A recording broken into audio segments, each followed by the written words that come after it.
चत्तारि मङ्गलम् अरिहन्ता मङ्गलम्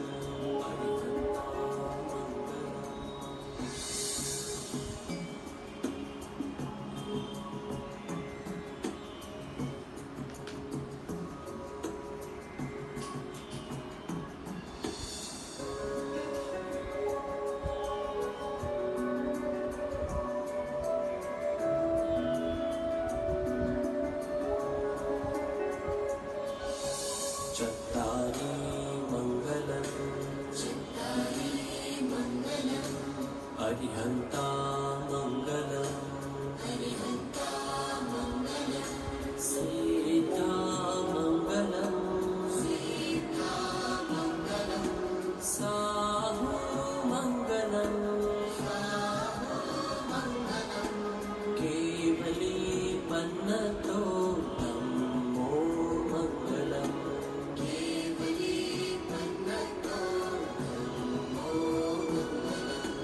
मङ्गलं मङ्गलम् अरिहन्ता मङ्गलम् मङ्गलं मङ्गलम् अरिहन्ता मङ्गलम् मङ्गलं मङ्गलम् अरिहन्ता मङ्गलम् मङ्गलं मङ्गलम् अरिहन्ता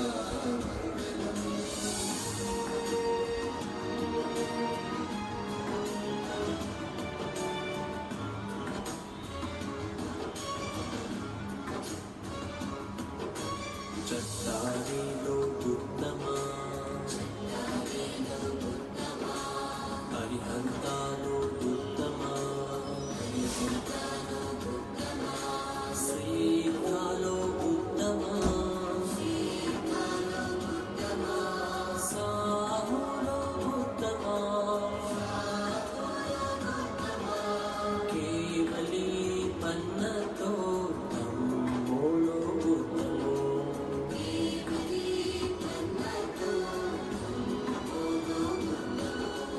मङ्गलं मङ्गलम् अरिहन्ता मङ्गलम् मङ्गलं मङ्गलम् अरिहन्ता मङ्गलम् मङ्गलं मङ्गलम् अरिहन्ता मङ्गलम् मङ्गलं मङ्गलम् अरिहन्ता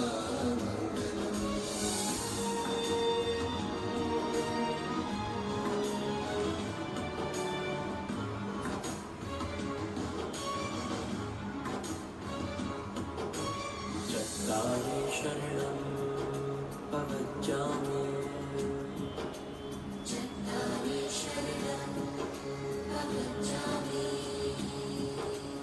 अरिहन्ते शरणं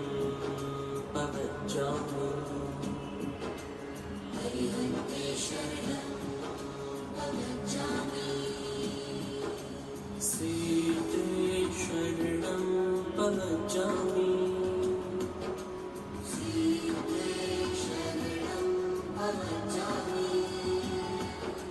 साहु शरणं प्रवज्जामि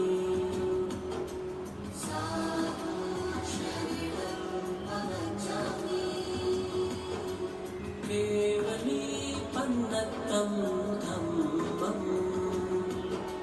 शरणं प्रवज्जामि मङ्गलं मङ्गलम् अरिहन्ता मङ्गलम् मङ्गलं मङ्गलम् अरिहन्ता मङ्गलम् मङ्गलं मङ्गलम् अरिहन्ता मङ्गलम् मङ्गलं मङ्गलम् अरिहन्ता मङ्गलम्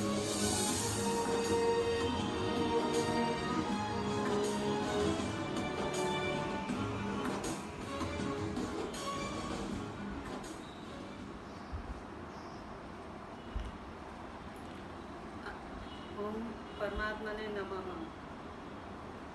હરિયન પરમાત્માને નમસ્કાર કરીને આ ગ્રંથ ભાષ્યત્રયમ ગ્રંથ એ દેવેન્દ્ર સુરી મહારાજાએ રચિત છે. એટલે ભાષ્યત્રયમ કહેવામાં આવે છે એનો મતલબ એમ થયો કે ચૈત્યવંદન ભાષ્ય, ગુરુવંદન ભાષ્ય અને પંચકર્ણ ભાષ્ય. એમાં જે ચૈત્યવંદન ભાષ્ય છે તે દેવ તત્વ તરીકે છે, અને ગુરુવંદન ભાષ્ય તે ગુરુ તત્વ, અને પચકાણ ભાષ્ય તે ચારિત્ર ધર્મ. દેવ, ગુરુ અને ધર્મ. ચારિત્ર ધર્મ એટલે આહારની બાબતમાં છે પચકાણ ભાષ્યમાં, કે એમાં એ દેવ, ગુરુ અને ધર્મ આ 3 સંબંધી આમાં વાત આવે છે. એટલે આ ગ્રંથ વિધિ માર્ગનો અને અથવા ક્રિયા માર્ગનો ગ્રંથ ગણાય છે. હવે આપણે પહેલી ગાથાથી ચાલુ કરીએ છીએ. શ્રી ચૈત્યવંદન ભાષ્ય.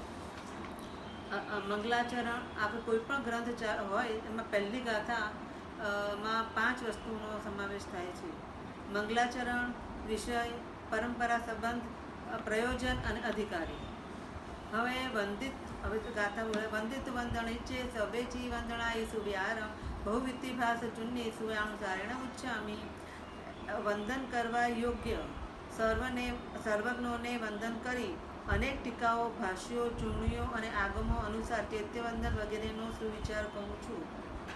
હવે વિશેષ અર્થ એ છે વંદિતુ વંદનિત જે સવ્વે સુધી મંગલાચરણ છે. હવે સુવિચાર સુધી ગ્રંથનો વિષય બતાવ્યો છે. અહીં 3 ભાષ્યરૂપ એક સળંગ ગ્રંથ સમજવાનો છે. કેમ કે અહીંયા ચી વંદના ઈ છે ને, વંદના ઈ એટલે આદિ શબ્દથી ચૈત્યવંદન, ગુરુવંદન, ભાષ્ય અને પચકાણ એ 3નો સુવિચાર કહેવાનો. તેથી ગ્રંથોના ભાષ્ય 3 કહેવાય છે. બાકીના બહુવિધિ વગેરે પદોથી આ ગ્રંથ પરંપરાગત રૂપ હોવાનો સંબંધ બતાવ્યો છે. અને સાથે હવે વિષય ગ્રંથકારને આ વિષયનું જ્ઞાન પોતાના ગુરુઓ મારફત પરંપરાએ મળેલું છે. એટલે મંગલાચરણ જે આપણે કરીએ છીએ તે. બીજું આનો વિષય શું છે? તો કે 3 ભાષ્ય એમનો વિષય છે. હવે સંબંધ શું છે? તો કે આ બહુ પરંપરાગત રૂપ હોવાથી આ સંબંધ છે. કે તીર્થંકર ભગવાને જ્યારે દેશના આપી, પહેલી ત્રિપદી આપી, પછી આપણે ગણધર ભગવંતો એને સૂત્રમાં ગૂંથ્યું, અને એ પછી એની પરંપરા ચાલી છે. એટલે આ ગ્રંથ હું મારે મતી કલ્પનાથી હું નથી કહેતો, પણ આ ગ્રંથ ગુરુ પરંપરા સંબંધથી હું તમને કહું છું. એટલે મારી કોઈ સ્વચ્છંદતા કે મતી કલ્પના નથી. સાથે સાથે ગ્રંથકારને આ વિષયનું જ્ઞાન પોતાના ગુરુઓ મારફત પરંપરાએ મળેલું છે. એવો ગુરુ પરંપરા સંબંધ પણ ગર્ભિત રીતે સૂચ્યો છે. જૈન ધર્મની આરાધના કરવાની ઈચ્છાવાળા ભવ્ય જીવો આ ગ્રંથ ભણવા સમજવાના અધિકારીઓ છે. તથા અલ્પબુદ્ધિવાળા જીવો ઘણા ભાષ્યો, ચૂર્ણીઓ વગેરે ગ્રંથો ન સમજી શકે માટે બાળ જીવોને સમજાવવા માટે ટૂંકામાં નવો ગ્રંથ રચવાનું નજીકનું પ્રયોજન છે. અને તથા ગ્રંથકારની બાળ જીવો ઉપર ઉપકાર કરવાની બુદ્ધિરૂપી ઉત્તમ ભાવનાથી થતી કર્મ નિર્જરા, ભણનાર તથા તે પ્રમાણે આચરણ કરનારને આચારનું જ્ઞાન થવાથી જ્ઞાનાવણીય કર્મ નિર્જરા તથા તે અનુસાર ઉત્તમ આચાર પાડવાથી જૂના પાપ કર્મોની નિર્જરા થવાથી અને એ રીતે નિર્જરાની પરંપરા મારફત ગ્રંથકારને અને ભણનારને મોક્ષ મળે એમ બંનેનું અંતિમ પરંપરા પ્રયોજન છે. એટલે ગ્રંથકાર પરંપરાએ મોક્ષ મેળવવા ગ્રંથ બનાવે છે, અને ભણનારનો ઉદ્દેશ પણ મોક્ષ મેળવવા ભણવાનો હોય છે, અને તે માટે જ ભણવાનો ઉદ્દેશ હોવો જોઈએ. હવે આમાં જે 5 બધા સૂત્ર પંચાંગીની સમજ, એટલે કેવી રીતે ચાલે છે પરંપરા. સૂત્ર તો તીર્થંકર ભગવાનનું કેવળ જ્ઞાન વડે જાણેલા લોકાલોકના 3 કાળના સર્વ દ્રવ્યો, ક્ષેત્રો, કાળો અને ભાવોનો ઉપદેશ આપે છે. તે ઉપદેશ રૂપી કહેલી હકીકતો ગણધર ભગવંત સૂત્ર રૂપે ગૂંથે છે. તે તથા એટલે આમાં એના પછી આખું વાંચ્યું તે તથા 10માંથી 14માં પૂર્વ સુધીનું જ્ઞાન ધરાવતા શુદ્ધ જ્ઞાનીઓ અને પ્રત્યેક મહાત્માઓ પ્રાણીઓના અનુગ્રહ માટે જે ગ્રંથ રૂપે ગૂંથે છે તે પણ સૂત્ર કહેવાય છે. અંગ, ઉપાંગ વગેરે પવિત્ર મૂળ આગમો છે. હવે આ બધી આગમની વાત. પછી નિરુક્તિ એટલે સૂત્રો સાથે ગર્ભિત રીતે સંબંધ ધરાવતા પદાર્થોનું નય, નિક્ષેપ, અનુગમ વગેરે પૂર્વક નિરૂપણ કરી સૂત્રનું સ્વરૂપ સમજાવે તે પ્રાકૃત ગાથાબદ્ધ પ્રાય 14 પૂર્વધરકૃત નિરુક્તિ પ્રસિદ્ધ છે. ભાષ્ય સૂત્ર અને નિરુક્તિમાં જે ખાસ કહેવાનું હોય તે સંક્ષેપમાં ચોક્કસ સ્વરૂપમાં સમજાવે તે ભાષ્ય કહેવાય છે. ચૂણી ઉપરના 3 અંગોની દરેક વિગત સ્પષ્ટ કરી સમજાવે તે ચૂણી કહેવાય છે, અને તે લગભગ પ્રાકૃત ભાષામાં હોય છે. તેમાં સંસ્કૃત ભાષાનું પણ મિશ્રણ જોવામાં આવે છે. વૃત્તિ ઉપરના 4 અંગોને લક્ષમાં રાખીને જરૂર પૂરતા વિસ્તારથી સંસ્કૃત ભાષામાં રચાયેલી જૈન આગમોની ટીકા તો વૃત્તિ કહેવાય છે. હવે આમાં સીધું હવે એમ આવશે કે તીર્થંકર ભગવાનનો ઉપદેશ એ આત્માગમ, ડાયરેક્ટ એમના આત્મામાંથી નીકળેલું છે. આગમ એટલે એમના ગમ એટલે સમજવું, એટલે એમના મોઢામાંથી જે નીકળેલા શબ્દો છે ને એને એ આગમ કહેવાય, આત્માગમ કહેવાય. બરાબર. પછી ગણધર ભગવંતે જે રચે છે તે અનંતરાગમ કહેવાય, અને ત્યાર પછી આ બધા ઉપરથી જે બીજા મોટા મોટા જ્ઞાની ભગવંતોએ પછી જે કંઈ પણ રચ્યું છે તે પરંપરાગમ કહેવાય છે, સુવિદ પુરુષોએ રચ્યું છે. આ ગ્રંથ ઉપર જે 5 અંગો અનુસાર રચેલ છે, માટે પ્રમાણભૂત છે. હવે આમાં પણ એમાં છે કે હંમેશા પ્રમાણભૂત પણ હોવું જોઈએ એમ, એટલે આ પ્રમાણભૂત ગ્રંથ છે. હવે ચૈત્ય શબ્દના ચૈત્યવંદન ભાષ્ય છે, એટલે ચૈત્ય શબ્દના અર્થો ઘણા છે. ચૈત્યના 2 અર્થ થાય છે. એક તો ચૈત્ય એટલે દેરાસર, અને બીજું ચૈત્ય એટલે પરમાત્માની જ્યાં આગળ વિચરણ કરેલું હોય એ જગ્યાએ જે એમની યાદગીરી રૂપે જે બનાવે છે ને પ્રતિમાથી, એને પણ ચૈત્ય કહેવામાં આવે છે. સ્મારકો અને બધું એ રીતે બંનેને ચૈત્ય શબ્દ બંને માટે યોજાય છે. પરમાત્મા તરફ જ પરમ લોકોત્તર વિનય બતાવવાનો છે. પરમાત્મા આપણી પર તીર્થંકર ભગવાને આપણી પર અનંત ઉપકાર કર્યો છે. હવે એમાં પહેલું છે કે નમો અરિહંતાણમ અને નમો સિદ્ધાણમ, એ પદમાં ફરક શું છે? તીર્થંકર ભગવાન આપણે એમને પહેલું પદ આપ્યું અને સિદ્ધ ભગવાનને બીજું પદ આપ્યું. તીર્થંકર ભગવાને 4 જ કર્મોનો નાશ કર્યો છે અને 4 કર્મો બાકી છે. તો બાકીના 4 કર્મો બાકી હોવા છતાં સિદ્ધ ભગવાન તો 8 કર્મનો ક્ષય કર્યો છે. તો શા માટે તીર્થંકર ભગવાનને પહેલું પદના સ્થાન મળ્યું છે એમ? તો કે સિદ્ધ બંને તીર્થંકર ભગવાન પણ સિદ્ધ થવાના છે, સિદ્ધ ભગવાન સિદ્ધ થવાના છે. પણ તીર્થંકર ભગવાને જૈન શાસ્ત્ર આખી શાસ્ત્રની સ્થાપના કરી અને આખી પરંપરા જે ચાલુ કરી છે એનું શાસન સ્થાપ્યું છે. સાધુ સાધ્વી શ્રાવક શ્રાવિકાનું ચતુર્યુગ સંઘની સ્થાપના કરી અને પછી એમણે જે આ પરંપરા ચાલુ રહે છે એમાં કેટલા બધા આત્મા એમાંથી મોક્ષે જવાના છે. તો એટલા માટે હવે એક વ્યક્તિને કેવળ જ્ઞાન થયું છે, પણ એ પોતે પોતાનું સાધને જતો રહે છે. બીજી વ્યક્તિ બધાને સાથે લઈને, ઘણા બધાને સાથે લઈને સવી જીવો કરું શાસન રસીની ભાવના જે ભાવી હતી એને ફળીભૂત કરવા માટે થઈને એમણે જે સમોસણમાં બેસી અને જે દેશના આપી છે એના કારણે એમને પહેલું સ્થાન મળ્યું છે. એટલે એ રીતે જોવા જઈએ ને તો આખો મોક્ષ માર્ગ તીર્થંકર ભગવાને જ આપણને બતાડ્યું છે. તો એ રીતે એ આપણા માટે અનંત ઉપકારી છે. અને સિદ્ધ ભગવાન પણ એ જ રીતે ઉપકારી છે કે એક આત્મા જ્યારે મોક્ષમાં જાય છે ત્યારે એક જીવ નિગોદમાંથી બહાર નીકળે છે. એટલે સિદ્ધ ભગવાન તો પણ આપણે એમ થાય સિદ્ધ ભગવાન તો મોક્ષમાં જતા રહે, આપણી પર શું ઉપકાર કરે છે? તો કે ના, એ મોક્ષમાં ગયા ને ત્યારે તો આપણે અનંત કાળથી નિગોદમાં સાંભળતા હતા, તો એમાંથી આપણને બહાર કાઢ્યા છે. તો આપણે એ ઉપકારનો બદલો વાળવા માટે જેટલા આપણે ઝડપથી મોક્ષમાં જઈશું એટલા જ બીજો આત્મા જીવ નિગોદમાંથી બહાર નીકળશે. એટલે આપણી ઉપર જેને ઉપકાર કર્યો, એક સામાન્ય ઉપકાર પણ કોઈ કરે છે સંસારમાં, તો પણ આપણે એમ થાય છે કે ના, આપણે એને બદલો વાળીએ. તો પછી આપણે જ્યારે સિદ્ધ ભગવાન તો આપણે નિગોદમાંથી બહાર કાઢ્યા છે, તો એમના ઉપકારનો બદલે બીજી કોઈ રીતે વળાય એમ નથી. ફક્ત બીજા એક જીવને તમે નિગોદમાંથી જેમ બને જેટલું જલ્દી પુરુષાર્થ કરી અને આપણે મોક્ષમાં જઈએ તો એક જીવ નિગોદમાંથી બહાર નીકળે.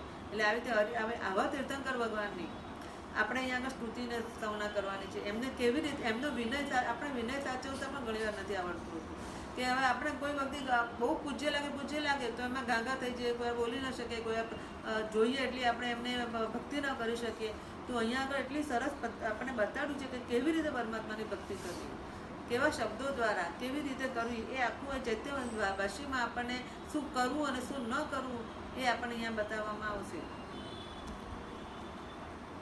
હવે આજે લોકોમાં પણ જે થોડા ઘણા સદગુણો આખો વ્યવહાર જે બધું દેખાય છે ને એ બધું તીર્થંકર ભગવાનના કારણે જ છે. કારણ કે દરેક જણ એમાંથી કંઈક ને કંઈક કોઈ પણ જીવ એમાંથી કંઈક તીર્થંકર ભગવાને જે કહ્યું છે ને એમાંથી બધું લઈને જ એ જીવ આ સદગુણો બધા જે પ્રગટે છે. ભલે આપણને લાગે આપણે જૈનો છે, બીજી ઇતર કોમ છે, કોઈ પણ મનુષ્ય છે, એ બધામાં પણ તમે જોવા મળશે તો એ તીર્થંકર ભગવાનના ઉપકાર નીચે જ છે બધા જીવો. અને એ તો સિમ્પલ વસ્તુ છે કે સિદ્ધ આ બધા બહાર નીકળેલા છે, આપણે જેટલા દેખાઈએ છીએ બધા બહાર નીકળેલા છીએ, એ સિદ્ધ ભગવાનના ઉપકાર નીચે છે. તો પછી આ તીર્થંકર ભગવાનની જ એના હિસાબે જ આખું વિશ્વમાં ધર્મ ટકી રહ્યો છે ને એમ. એટલે આવા પરમાત્માને આપણે ભક્તિ કરવાની છે. એટલે આમ તો કહેવાય કે દેવોનું પૂજન કરો, દેવ થઈને પૂજન કરવું એમ. તો એટલે એવું કે દેવોનું પૂજન પણ દેવ થઈને કરવું. એટલે તમે જ્યારે કોઈ પણ પૂજન ભણાવો છો ત્યારે આ તમને પણ ખરે માગું ગઢ ને બધું પહેરીને કરાવીએ છીએ. તો આપણે પણ એવી જ રીતે તીર્થંકર ભગવાનની ભક્તિ કરવાની છે, તો આપણે આત્માથી કરવાની છે. કોઈ અભાવી જીવ નિગોદમાંથી બહાર આવ્યો તો એ બી કોઈક સિદ્ધ થયો એના પ્રતાપે અભાવી જીવ. અચ્છા, હવે 2 પદ છે, એક નમો અરિહંતાણ અને નમો સિદ્ધાણ. એક ખાલી આ તો કલ્પના છે કે મારે 2માંથી કોઈ એક જ પદ ચૂઝ કરવું છે અને મારે એનો જાપ કરવો છે. તો બેમાંથી વધારે પુણ્ય શેમાં મળે? અર્યન નમો અરિયંતાણું. પણ સિદ્ધો તો અરિયંત કરતાં વધારે છે. પહેલા જે ખુલાસો કર્યો ને હા, કે એમના ઉપકાર વધારે. ઉપકાર એટલે બીજા બધા જીવોને લઈને જાય છે. હવે હું છું તો મને એમ થાય કે મારે આ ઘરમાં મારે કોઈ જોડે કંઈ બહુ ચર્ચા નથી, કોઈને કંઈ કહેવું નથી, હું એકલું જ મારું કર્યા કરું અને હું મોક્ષે જતી રહું, તો પણ બીજાને શું ફાયદો નથી. જ્યારે એક વ્યક્તિ એવી છે કે ના, હું આખા ગામનું નહીં, આખા વિશ્વનું નહીં, 14 રાજલોકના જીવોનો પમાડીને પછી મોક્ષે જવું, પમાડું બધા, એટલી જબરદસ્ત ભાવના. એ ભાવના ભાવી આપણે આપણા કુટુંબનું બી, આપણા ભાઈઓનું બી સારું નથી ઈચ્છી શકતા કે આપણા કરતાં વધારે પૈસા કમાય. ઓમ રીમ નમો અરહમ એટલે એ અરહમ એટલે અરિયંત. હા, એટલે આ મને ડાઉટ હતો, આજે ક્લિયર. હું એવું માનતો હતો કે સિદ્ધો અનંતા છે, તીર્થંકર કરતાં સિદ્ધો વધારે, એટલે કે સિદ્ધાણમાં વધારે કદાચ પુણ્ય મળે એમ. પણ આ અપેક્ષા બરાબર કે એમની ભાવના એટલી વિશાળ હતી કે અને લઈને જાય છે, ભાવના પણ ફળીભૂત થાય છે. હા, ચોક્કસ. ભલે એને માત્ર 0.0 ભલે 1% હશે 14 રાજલોકની અપેક્ષાએ, પણ એની ભાવના આવી, ભાવના ભાવી એટલે આપણે પણ આપણે બિલ્ડિંગમાં બધાનું સારું થાય, આપણે ઘરનાનું નહીં, ભાઈઓ કુટુંબનાનું બધાનું વિચારતા હોય તોય આપણે નથી વિચારી શકતા. જ્યારે એમને તો સર્વ જીવો, ભલે ભાવના તો એમની નિગોદના જીવોને અભવ્ય માટે પણ છે. એટલા માટે તો મહેશ ભગવાન એવું થયું ને, પેલો સંગમે એમની પર આટલા ઉપસર્ગ કરે ને, જતી વખતે એમની આંખમાં આંસુ કેમ આવ્યા કે આ અભવ્ય જીવોનું કંઈ કરી નથી શકતું એમ. ભગવાન તો અભવ્ય માટે પણ ભાવના ભાવી હોય, સર્વ જીવોમાં અભવ્ય જીવ આવી જ જાય. ભલે પછી એ નથી જઈ શકતા એ જુદી વસ્તુ છે, પણ એટલી બધી જબરદસ્ત ભાવના હોય છે એમની. એટલે તીર્થંકર ભગવાનને આપણે ભજવાના છે ને એમનો જે વિનય કરવાનો, કમસે કમ એમની આશા જ નવાનો તો પહેલાં ત્યાગ કરો, જે નથી કરવાનું એ છોડી દઈએ, અને પછી જે કરવાનું છે ને એટલે આપણે તીર્થંકર ભગવાન એ પરમાત્મા છે, તો આપણા આત્માથી આપણે કરીએ, કારણ કે આપણો આત્મામાં પરમાત્મા સ્વરૂપ છે. અત્યારે ભલે ઢંકાયેલા છે કર્મોને કારણે, પણ આપણે હવે આપણા આત્માથી જ તીર્થંકર ભગવાનની ભક્તિ કરવાની. બાહ્ય વ્યવહાર તો બરાબર છે, આમાં આખો બધો બાહ્ય વ્યવહાર સમજાવશે, પણ આપણે બાહ્ય વિધિની સાથે આપણે આંતરિક વિધિ પણ જોડી જ દેવાની એમ, કે આપણે આત્માથી જ કરવાનું એમ. ચૈત્ય મારફત પરમાત્માની ભક્તિ કરવા સંખ્યાબંધ પ્રકારો છે, તે આ ગ્રંથથી અને ગુરુ ભક્તિ સમજવા. હવે બીજી ગાથા છે. દહતી ગમ પણગમ દૂધીસી તિરુકતી હવ વંદણિયા પણિવાય નમકાર વરના સોલસે સિયાલા વિગસી સાયમ તુ પયા સગન હોય સંપયાઉ પણદંડા બાર હી કર ચો વંદણ જ સણિજ ચો વજીણા ચોરો તુઈ નિમિત્તટ બાર હેવા સોલા ગારા ગુણ વિશે દોષ ઉત્સગ માણ ઉત્તમ છે સદવેલા દસ આસાયણ ચાવો સભે જી વંદણાઈ ઠાણા એમ 24 દુબાર એ દુસ સૌથી ચૌસેરા. હવે આમાં છે ને મેઇન 24 દ્વારો બતાડ્યા છે, અને પેટા ભેદોની પણ એની સંખ્યા આપેલી છે, બરાબર. હવે 10 સ્ત્રી, 5 અભિગમ, 2 દિશાઓ, 3 પ્રકારના અવગ્રહો, 3 પ્રકારની વંદના, પ્રણિપાત, નમસ્કારો, 1647 અક્ષરો છે આના ટોટલ, 181 પદો, 97 સંપદાઓ, 5 દંડકો, 12 અધિકારો, 4 વંદન કરવા યોગ્ય, 1 સ્મરણ કરવા યોગ્ય, 4 પ્રકારના જિનેશ્વર ભગવંતો, હવે 4 સ્તુતિઓ, 8 નિમિત્તો, 12 હેતુઓ, 16 આગારો, 19 દોષો, કૌશકનું પ્રમાણ, સ્તવન, 7 વેળા, 10 આશાનો ત્યાગ, 24 દ્વારોને આશ્રયને ચૈત્યવંદનના સર્વસ્થાનો 2074 થાય છે. 4 પ્રકારના જિનેશ્વર ભગવંતો એટલે નામ, સ્થાપના, દ્રવ્ય, ભાવ. અને આ જેટલું આ બધા બોલી ગયા ને એ હવે આ બધા ઉપર એક એકની છણાવટ. આ તો પહેલા એમ કે આટલા વિષય આપણે આ બોલવાના છે, હવે બધા ઉપર એક એક ચાલશે. તિન્ની નિશી તિન્ની પયાહિણા તિન્ની ચેવે પણામાં તિવ્યા પુયા યત અવતતીય ભાવનમ ચેવ તી દિશે નિરક્ષણ વીરી પય ભૂમિ પમજ્જણમ ચ તિકુત્તો વન્નાય તિયમ મુદ્દા તિયમ ચ તિવ્યમ ચ પણિહાણમ. હવે 3 નિશી. હવે જે આમાં આવે ને પહેલા 10 સ્ત્રીક, પહેલું આગળના પાના પર 10 સ્ત્રીક પહેલું છે, બરાબર. 10 સ્ત્રીક એટલે 3 જોડકા, એવા 10 વસ્તુ છે જે આપણે સમજાવવામાં આવશે આગળ. 3 પહેલા 3 નિશી આવે છે, 3 પ્રદક્ષિણા, 3 પ્રણામો, 3 પ્રકારે પૂજા, 3 અવસ્થાઓ ભાવવી, 3 દિશા તરફ જોવું નહીં, 3 વાર પગની જમીનની પ્રમાર્જના કરવી, વર્ણાદિક 3 મુદ્રાઓ અને 3 પ્રકારના પ્રણિધાનો. બરાબર. 3 નિશી પહેલા આપણે કરીએ નહીં, બધા. પછી એક પછી દેરાસરની અંદર નહીં જવાનું, આગળ આવશે ને બધું કમ્પ્લીટ આવશે. હા, એટલે નિસ્સી કહીને પછી પ્રદક્ષિણા દેવાની કે અંદર પહેલા નિશ્ચિત કહેવાય, પહેલા હા. મુખ્ય દ્વાર એમાં આવશે. આવશે ને આગળ? હા, 100%. ના, મને એમ કે આમાં ના આ તો ખાલી એક તમને હા. પહેલા ટોપિક Highlight. હાઇલાઇટ, પછી હવે એક એક બહુ છણાવટ થશે આમાં. નિષેધ એટલે અટકાયત, પ્રદક્ષિણા એટલે પ્રભુને ફરતી પ્રદક્ષિણા દેવી, અવસ્થા એટલે પ્રભુના જીવનના પ્રસંગો, દિશી નિરીક્ષણ પ્રભુની સામે મુખ રાખવું, બાકીની 3 બાજુ ન જોવું, પ્રમાર્જના એટલે ભૂમિ સાફ કરી જંતુઆદિની રક્ષા માટે, આલંબન એટલે ભાવની વૃદ્ધિ થવામાં મદદરૂપ, મુદ્રા એટલે ભાવસૂચક આકાર, પ્રણિધાન એટલે મન વચન કાયાની એકાગ્રતા. આ 10 ત્રિકનો વિસ્તાર હવે પછીની ગાથાઓમાં કહેવામાં આવશે. ઘર જીણહર જીણ કુવા વાવા રચ્યાઓ નિશી તીગમ અગદારે મજે તૈયાચી વંદણા સમયે. હવે મુખ્ય બારણે વચમાં અને ત્રીજી ચૈત્યવંદન વખતે અનુક્રમે ઘરની જીન મંદિરની અને જીન પૂજાની પ્રવૃત્તિના ત્યાગને આશરે 3 નિશીઓ કહેવાય છે. હવે પહેલી નિશી જીનેશ્વર પ્રભુની ભક્તિના મહાન કામમાં પરવાતા પહેલા બીજી પ્રવૃત્તિઓમાંથી પોતાના મન વચન અને કાયાને એટલે તેની કોઈ પણ પ્રવૃત્તિ પાછી ખેંચી લેવી જોઈએ. બીજા કામમાં મન વગેરે પરોવાયા હોય તો ભક્તિનું કામ સારી રીતે થઈ શકે નહીં, માટે બીજામાંથી ખેંચી લેવા અને ભક્તિમાં પ્રણિધાન કરવું એટલે મન વચન કાયાની એકાગ્રતા બરાબર કરવી. 3 નિશીઓ જીન ભક્તિમાં ઉત્તરો તો વધારે પરવાનું કામ છે.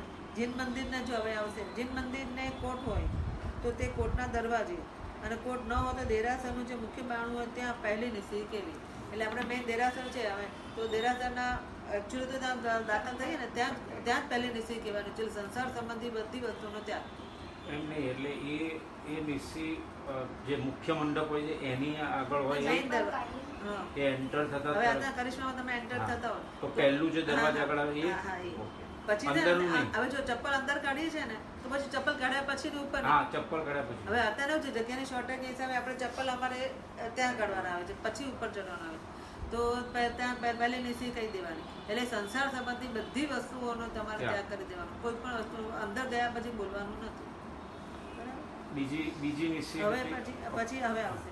આથી પ્રભુ ભક્તિ સિવાયના પોતાના હા હવે આ કઈ વસ્તુ નથી કે બધા પહેલી નિશી કહી. આથી પ્રભુ ભક્તિ સિવાયના પોતાના ઘર, દુકાન, ધંધા, સામાજિક, દેશ પરોપકાર, અનુકંપા, સુપાત્રદાન વગેરેને લગતા તમામ કામોમાં ન પડવાની પ્રતિજ્ઞા છે. ઇવન એટલી હદે સુપાત્રદાન, અનુકંપા દાન, એટલે આપણે અંદર દેરાસરમાં એન્ટર થયા ને પછી આ બધી ચર્ચાઓ નથી કરવાની. અનુકંપાને એ બી વસ્તુ સુપાત્રદાનની પણ નથી. તેનો વિચાર સરખો પણ કરવાનું બંધ થાય છે. માત્ર અગ્રદ્વારમાં બેઠા પછી ત્યાંના જ કામકાજની છૂટી રહે છે. એટલે હવે દેરાસ આ બધું બંધ થઈ ગયું. પછી તમે હવે રંગમંડપમાં ચારે બાજુ આવે ને તો ત્યારે તમારે કઈ વાત થાય કે જેનો વહીવટ કરતા હોય અથવા તો અહીંયા આગળ તમારે કહેવાય વહીવટ સંબંધી દેરાસરના વહીવટ સંબંધીની વાતો કરવાની છૂટ છે. દેરાસર હા એ છૂટ છે. દેરાસર સંબંધી જે કામ હોય, કારીગરો કામ કરતા હોય, નોકર ચાકર જે વ્યવસ્થા રાખતા હોય તે સંભાળવાની પ્રવૃત્તિ ભક્તિની સાથે છૂટ રહે છે. પરંતુ મુનિ મહાત્માઓને વંદન, તેમની સાથે ધર્મચર્ચા વગેરેનો અવકાશ રહે છે. એટલે હવે એમની સાથે મહારાજ સાહેબ હોય તો એમની સાથે ધર્મચર્ચા કરાય અને છૂટ છે એમને. દેરાસરમાં નહીં, હજી બહાર દેરાસરના અંદર હજી એન્ટર નથી થાય. રંગમંડપમાં નિસ્સી પછીની વાત છે. પહેલી નિશી પછી પહેલી નિસ્સી પછી. પહેલી તો નિશી 3 નિસ્સી ત્યાં નહીં કરવાની. ના એ 3 વાર બોલે ને તો 3 વાર બોલવાનું. અચ્છા, ચાલો ગયા પહેલા હા. પહેલી નિસ્સી 3 વાર કરવાની. જો 3 વાર બી કરાય છે ને 1 વાર કરો તો બી ચાલે છે. બંને અને એની મુદ્રા એક્ઝેક્ટલી શું છે? આમ કરીને આમ એકચ્યુઅલી તો શું છે તમે જેવા તમે નિશ્ચય કહીને આમ નીકળ્યા ગયા ને પછી તમને સીધા જ ભગવાન દેખાશે. હા, તો સીધું છે ને એ તો પછી આગળ વિધિમાં બધું આવશે કે કેવી રીતે મુદ્રાઓમાં બધું આવશે કે સીધું છે તમે આમ કરીને છે જીનેશ્વર ભગવાને જેવા જોયા ને નમો જીણાણમ કરીને સીધું જ વંદન કરવાનું છે. વંદન પાછા 3 પ્રકારના આવશે અને એમાં પણ ઘણી બધી રીતે આવશે કે આમાં આમ કરીને 3 પ્રકારે આવે છે. એ રીતે વંદન એટલે એ રીતે થાય છે વંદન. એટલે તમે જેવા ભગવાને જોયા ને એવા જ તમારે છે નમો જીણાણમ કરવાનું. હાથ જોડી દેવાના. પહેલા પછી હાથ જોડેલા સતત રાખવાના કે એકચ્યુઅલી શું છે કે આમ બધે ફરતા જાવ તો તમારે જોડેલા જ હાથ જોડેલા જ રાખવાના. કારણ કે આપણે યોગ છે, યોગ મુદ્રા છે. હા, અને યુજ્યતે એથી યોગ એટલે યુજ્યતે એટલે જોડાણ કરી આપે પરમાત્મા સાથે ને એને યોગ કહેવાય છે. તો આ યોગ મુદ્રા છે. એટલે તમારે પછી વિધિમાં આખ્યું આવશે કે આંતરાને અંદર આની અંદર એકબીજાની અંદર આંતરા નાખીને ભરાવીને આ મુદ્રા છે એકબીજાની યોગ મુદ્રા. એટલે પહેલાં તો તમે આ કરો છો પછી છે ને સીધી જ ભગવાને નમો જીણાણમ કર્યું અર્ધવન જ પ્રણામ કરવાના આવે છે. પણ તમે હજી બહાર છો, તમે પ્રદક્ષિણા દેવી છે ને હજી તો ત્યારે તમે 3 પછી એના આનો ક્રમ આખો બતાવેલો છે કે 3 પ્રદક્ષિણા પહેલા અહીંયા દર્શન કરવા, નમોજીનામ કરવા, પછી 3 પ્રદક્ષિણા આવશે. તો એ નમોજીનામ પછી પાછા બહાર આવવાનું ના દિવસ? બહાર નહીં, એટલે તમે બહારથી જ કરશો. ઉપર આપણે હજી ગભારાની હા, અંદર હા, એન્ટર હા. નથી થયા હજી તમે.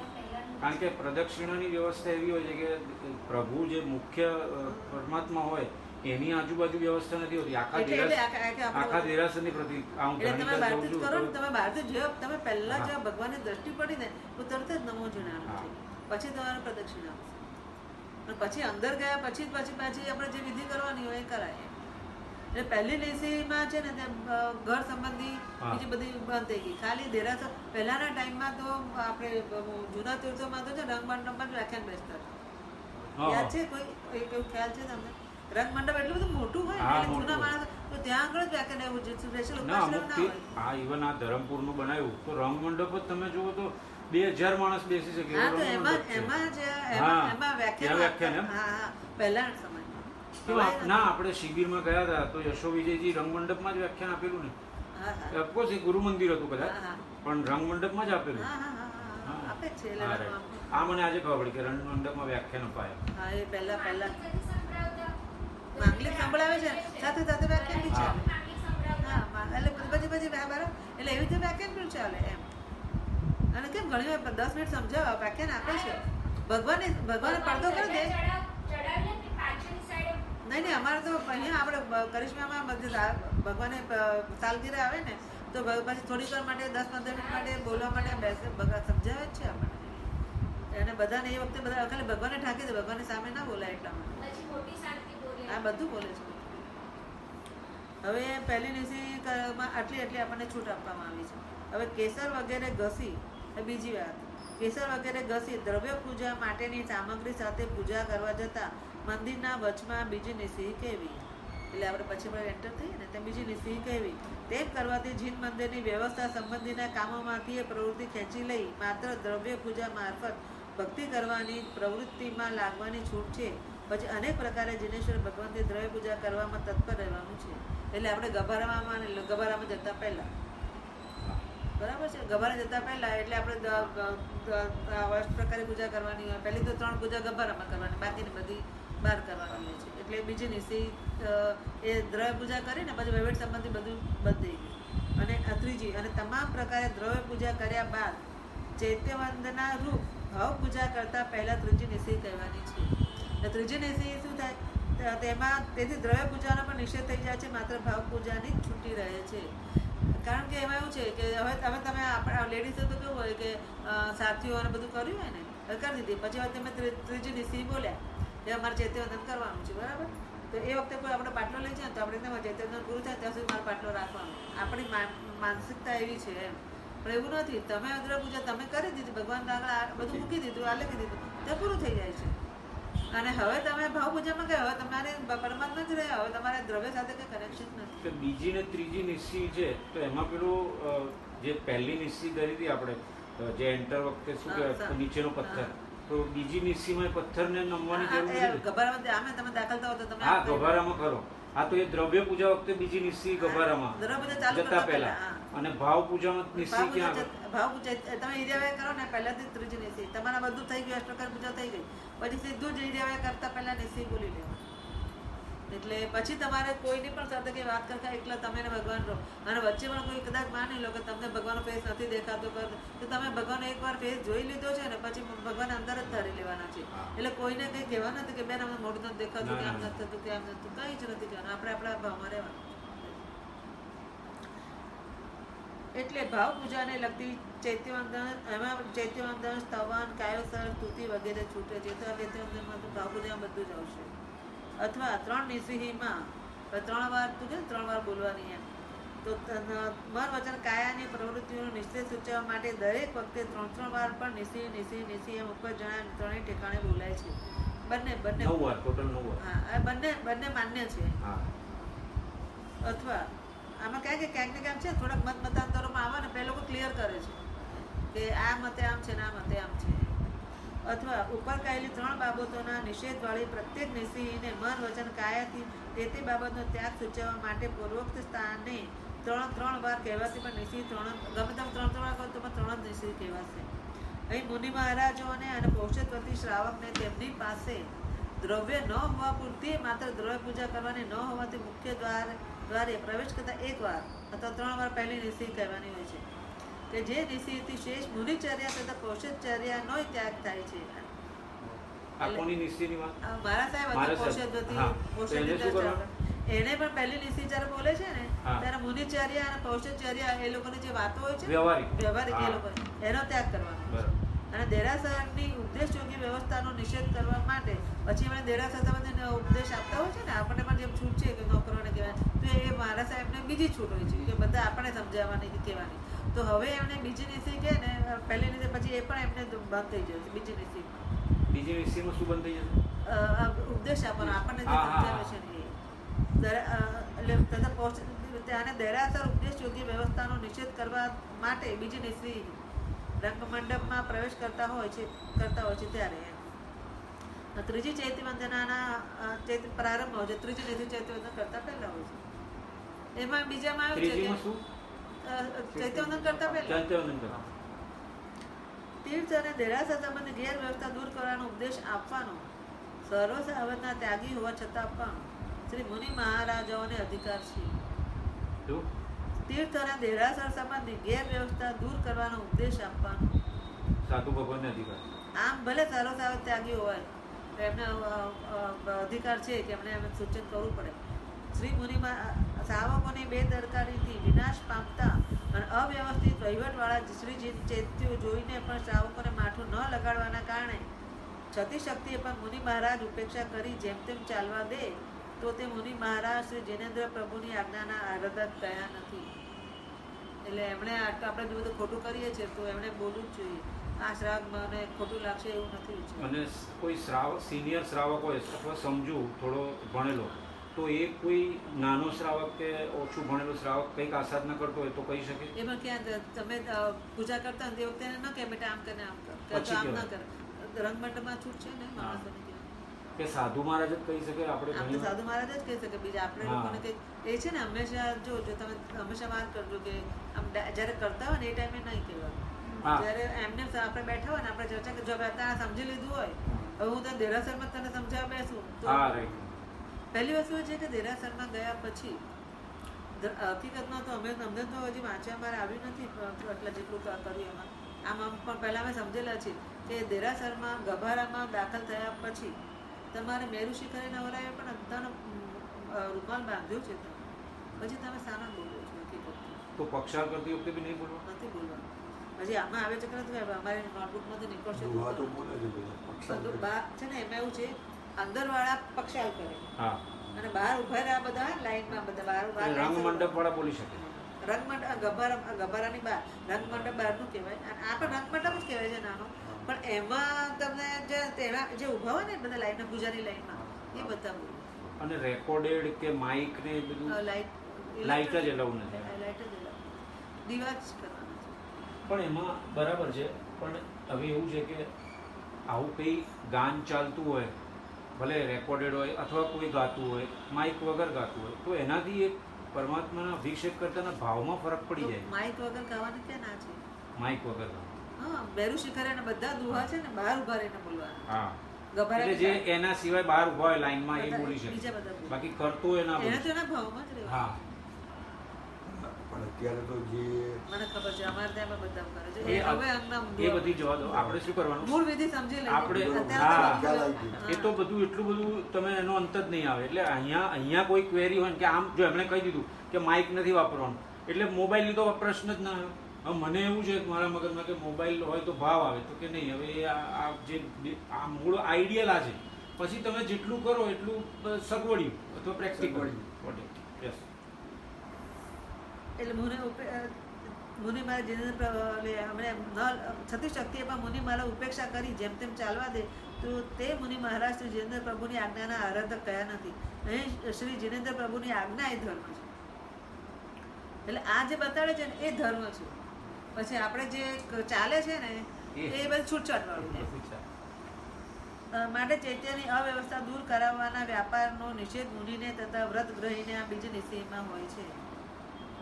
તથા ભગવંતના ગભારાની ચારે બાજુ અથવા તો ભગવંતની ચારે બાજુ 3 વાર પ્રદક્ષિણા વર્ત પદ્ધતિએ ભ્રમણ કરવું તે બીજું પ્રદક્ષિણા ત્રિક કહેવાય છે. હવે 3 નિશી પૂરી થઈ ગઈ. હવે 3 પ્રદક્ષિણા કેમ દેવાની છે ભગવાનને એ આવશે. એમાં 3 પ્રદક્ષિણામાં તો કંઈ બહુ લાંબી વિચારવાનું નથી. ભગવાનની જમણી સાઈડથી પ્રદક્ષિણા ચાલુ કરવાની છે. બરાબર, જમણી સાઈડ. એટલે આપણે કરીએ છીએ, આપણને બધાને ખબર છે કે આ જ રીતે કરવાની છે. ક્લોકવાઇઝ હા, ક્લોકવાઇઝ આવે તો ડાબી બાજુ આવશે. નહીં, શરૂઆત ડાબી બાજુ. ડાબી બાજુ ભગવાનની જમણી બાજુ, ભગવાનની જમણી હા, ભગવાનની જમણી, ભગવાનની જમણી. ભગવાનની આપણી જમણી નહીં, ભગવાનની જમણી. ભગવાનની જમણી બાજુ જ ચાલુ હા, કરવાનું. બરાબર. હા, એટલે ક્લોકવાઇઝ. બરાબર છે. એટલે ભગવાનની એ ચાલુ કરવાની છે. એમાં જો મેં પહેલાં કહી દીધું શાની માટે છે. એમાં 3 વાર ભ્રમણનું કારણ જ્ઞાન દર્શન ચારિત્રની પ્રાપ્તિ તથા ભક્તિ બહુમાનનું એ સૂચક છે. જ્ઞાન દર્શન અને ચારિત્રની પ્રાપ્તિ માટે 3 પ્રદક્ષિણા છે. આપણે પ્રાપ્તિ માટે. હા, આપણી પ્રાપ્તિ. બીજું કે તમારી માટે જેટલા ઉચ્ચ અને પૂજ્ય છે ને લોકોત્તર જે વિનય સાચવવાનો છે ને, તો એની માટે તમે એમને 3 પ્રદક્ષિણા ફરતી આપો ને, એક જાતનું બહુમાન અને ભક્તિ છે. ઇવન એટલી હદે છે કે આમાં પણ છે ને તે કેવળ જ્ઞાન પામેલા હોય તે તક ભગવાનની પ્રશ્નમાં જાય છે, તે પ્રદક્ષિણા આપીને પછી બેસી જાય છે. આવો આચાર છે ને, વંદન કરવાનો આચાર નથી. કેવડી ભગવાન પ્રદક્ષિણા આપે એવું આચાર છે. એવું મેં થોડુંક આપણે કેમ આમાં ઓલામાં કંઈક આવે છે ને તપો બધાને કે પ્રદક્ષિણા આપી અને એ લોકો બે જતા રહે કેવળ જ્ઞાનીની પરસદામાં. એવું એટલે એ પદનું ઔચિત્ય જાળવવાનું. જો બંને અરિયંત પદનું બંને કેવડી જ છે, પણ અરિયંત પદનું એક ઔચિત્ય. અને વંદન નથી કરવાનું પછી. હા, પ્રદક્ષિણા આપવાની. હા, પ્રદક્ષિણા. એ વખતે હાથ જોડેલા હોય કે ના હોય? જોડેલા હોય. હાથ એના વગર તો ન થાય. પણ એ બધું ઓટોમેટિકલ, અને એવું મારું માનવું છે કે હાથ જોડ્યા વગર તમે ગોળ ગોળ ફરો એ હા, એ સારું. સારું. એટલે છે કે પ્રદક્ષિણા તો આપે છે. એવું મને એવો આછો ખ્યાલ છે કે છે ને તે 3 પ્રદક્ષિણા દે છે, પછી પૂછે 3 પ્રદક્ષિણા દઈને બેસવા જાય છે કે વગરની બેસવા જાય ત્યારે કે છે વંદન કરવાના છે. ગૌતમ સ્વામી કહે છે ને, ગૌતમ સ્વામી કીધું એટલે 1500 તાપસોને થયું એ જેટલા લઈને આવે બધા કેવળ જ્ઞાન થઈ જાય. એટલે પછી ઓલા બેસવા જાય, વંદન ન કરે, સીધા બેસવા જાય તો કેવું એ ભગવાનને વંદન કરવાનું. કેવડી બી વંદન કરે ના, પછી ભગવાન જ બોલ્યા કે કેવલીની આશા. હા, પણ ગૌતમ સ્વામી કરવાના, પણ કારણ કે એ કેવળ જ્ઞાન નથી. જેને થયું હોય વંદન ના કરે, પણ પ્રદક્ષિણા ફરે. બહુમાન છે એવું 99% એટલે હું જ્યાં સુધી સમજુ છું ત્યાં સુધી આવું જ છે. એમાં 3 વાર બ્રહ્મનું જ્ઞાન દર્શન ચારિત્ર પ્રાપ્તિ તથા ભક્તિ બહુમાનનું એ શું છે. તે વખતે સમવસરમાં ચારે દિશાએ બેઠેલા ભાવ અરિયંતની ભાવના ભાવવી. એટલે અત્યારના તો અહીંયા ભાવ તીર્થંકર નથી, એટલે આપણે અહીંયા 3 મંગલ મૂર્તિ મૂકેલી હોય પાછળ 4 3, તો એ બધે સાક્ષાત પરમાત્મા બેઠેલા જેમ સમજીને જ આપણે સમવસ્ત્રની લાઈન એમ કરીને પ્રદક્ષિણા આપવાની. તો તે સર્વેને પણ વંદન કરતા ભમવું. આ પ્રદક્ષિણા પહેલી નિશી કર્યા બાદ કરવી. જો પહેલી નિશી કર્યા બાદ હજી તો તમે દેરાસર એન્ટર નથી થાય ત્યાં જ કરવી. ત્યારબાદ ગ્રહ પૂજા માટે રંગ મંડપમાં પ્રવેશતા નિશી કહેવાય છે. હવે આમાં 2 મત આવે. એક તો અને 2 વાત ને પ્રેક્ટિકલી અમને જે અનુભવ થયો છે ને એમ કહેવાય છે કે ભગવાનને પૂંઠ ન પડવી જોઈએ આપણે. હવે અહીંયા આગળ માની લો કે દેરાસરની અંદર સાંત્ર પૂજા ચાલતી હોય તો આપણે એમ કે પ્રદક્ષિણા દઈએ છીએ તો પાછળ ભગવાન હોય છે એટલે બધા ટર્ન મારીને પછી આવે છે. હા, તો એમ કહેવાય છે કે પાછળ રહેલા ભગવાનને એમ કે તમારે, એટલે અમે એમ શું કરીએ આમ ફરતા હતા પછી પાછું આમ મોઢું ફેરવીને પછી આમ કરીને આવતા હતા. તો હવે અમને પછી એવું સમજાવવા, એટલે બીજા માણસ સાહેબ એવું કીધું કે હંમેશા તમે એક પ્રદક્ષિણાનું અનુષ્ઠાન કરો છો ને, તો એ અનુષ્ઠાનમાં તમારે ખાલી જે ભગવાનનું પ્રદક્ષિણ થાય એના ઉપર જ કોન્સન્ટ્રેટ કરવાનું. એટલે ભગવાન આપણે જમણી સાઈડ રહેવા જોઈએ, એટલે આપણે આમ ફરવાનું નથી, આપણે સીધી આમ જ પ્રદક્ષિણ થઈ જઈએ છીએ. હવે બંને માન્ય છે, કારણ કે જો તમારા ધ્યાનમાં એક ભગવાન આવ્યા તો તમારે ફરવાનું, ન આવ્યા તો તમે એ રીતે. નિશીની ત્રિક પહેલી નિશી પછી પ્રદક્ષિણા કે પહેલી નિશી પછી પ્રદક્ષિણા? અચ્છા, પછી બીજી નિશી પછી ફરી પ્રદક્ષિણા? નહીં, બીજી નિશીમાં આમાં 3 નિશી, એક જ નિશીમાં 3 પ્રદક્ષિણા લેવાની. પ્રદક્ષિણા 3 છે. હા, એ બીજી વાંધો જરૂર નથી. એ પહેલી નિશી નહીં, પ્રદક્ષિણા તો 3 દઈ દેવા, સાથે જ લેવા. પહેલા નિશી પછી. હા, કારણ કે પછી તમે હા, દ્રવ્ય પછી પૂજા ચાલુ અંદર કરવાના છો, જવાનું. તમે દ્રવ્ય પૂજા ચાલુ કરશો એટલે તમારે એ વખતે તો એવું બધું થશે જ નહીં. એટલે નિસ્સી પછી આપણે પ્રદક્ષિણા દીધા પહેલા અંદર નહીં જવાનું. હા, પ્રદક્ષિણ એકચ્યુઅલી મૂળ આ વિધિ આ છે, મૂળ વિધિ આ છે. એટલે કોઈ વાર એવું બની શકે કે તમારે પ્રદક્ષિણા એવું દેરાસરમાં પ્રદક્ષિણા આપવાનું હોય નહીં, અથવા તમને મોડું થતું હોય તો તમારે એવું કરાય કે જ્યારે અંદર જાઓ, માની લો કે તમને મોડું થાય છે તો તમે અંદર પહેલી નથી કંઈ દાખલ થાય. હવે માની લો આ તો પૂજાની વિધિ છે, તમે સામાન્ય દર્શન કરવા ગયા તો તમારે 3 પ્રદક્ષિણા આપવાની છે, તો તમે પહેલી નિશી કહીને અંદર ગયા, પછી તમે છે ને ભગવાને છે ને આમ આમ કરીને 3 હા, કરે છે શોર્ટકટ. પણ છતાં એમાં જાતો એટલીસ્ટ ભગવાન તો સાચું નહીં. હા, એટલે બાકી આ આઈડિયલ વિધિ એવી છે કે પહેલા નિસ્સી કર્યું પછી તરત પ્રદક્ષિણા સ્ટાર્ટ કરી, અંદર નહીં જવાનું. અંદર નથી જવું. પણ કારણ કે તમારે હજી તો દ્રવ્ય પૂજાની તૈયારી બહાર કરવાની છે. હા. કેસર વાટવાનું, હા, તમારે વાટકી બધું કેસર ફૂલ બધું લેવાનું હજુ તો તમારે બાકી છે ને એટલે. આમાં હું એક એડ કરું, અહીંયા અતુલભાઈએ હમણાં છે ને, અતુલભાઈ સીએ પેલા છે ને, એમણે એક સરસ કીધેલું. એટલે એમની મેં વાત સાંભળી ત્યારથી મેં ચાલુ કર્યું. એમણે એવું કીધું કે આ તો ચૈતવંદન ભાષ્યનો અભ્યાસ નથી કર્યો એટલે, બાકી એમાં આવી જાત. એમણે એવું કીધું કે તમે પરમાત્માના આ 3 ફેરા ફરો ને, 3 પ્રદક્ષિણા ફરો ને, પછી કે તમારે આવતા ભાવમાં કોઈની પાછળ પડવું ના પડે, એક માત્ર પરમાત્મા. પછી બીજું એમણે એવું કીધું કે તમે કૃષ્ણની જેમ તમે ગોપી છો અને તમારા પરમાત્મા છે, કે તમે જે સંસારમાં જે લગ્ન કર્યા એમાં કેવી ગોળ ગોળ ફેરા ફર્યા, તો કે આ તમારો પતિ છે અને તમે એની દાસી કે એની ભક્તિ, એની ગોપી કેવું, અને તમે એની સાથે જ લગ્ન કરો, જેમ આનંદબેન મહારાજ કહે છે. અને એ લગ્નને યાદ કરતા કે 3 ફેરા આ રીતે અતુલભાઈ આવું કીધું કે 3 ફેરા.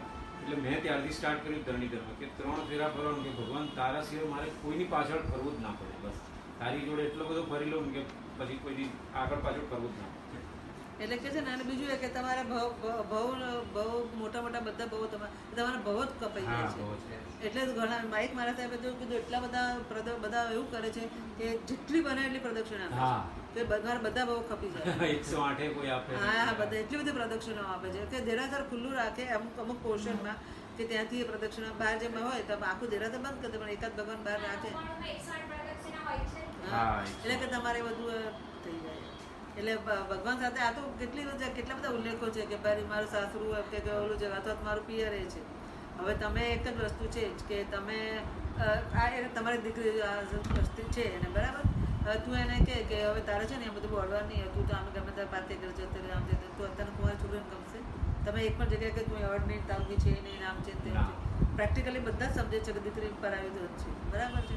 પણ તમારે તો એને એક પણ વસ્તુ પરથી તમારે એને કહેવું ન હોય ને, તમે ખાલી સગાઈ કરો, એક સેકન્ડથી એને મને ઘર પરાવી થઈ ગયું છે, તો તમે ભગવાન સાથે લગ્ન કર્યા, બીજું બધું કરાય.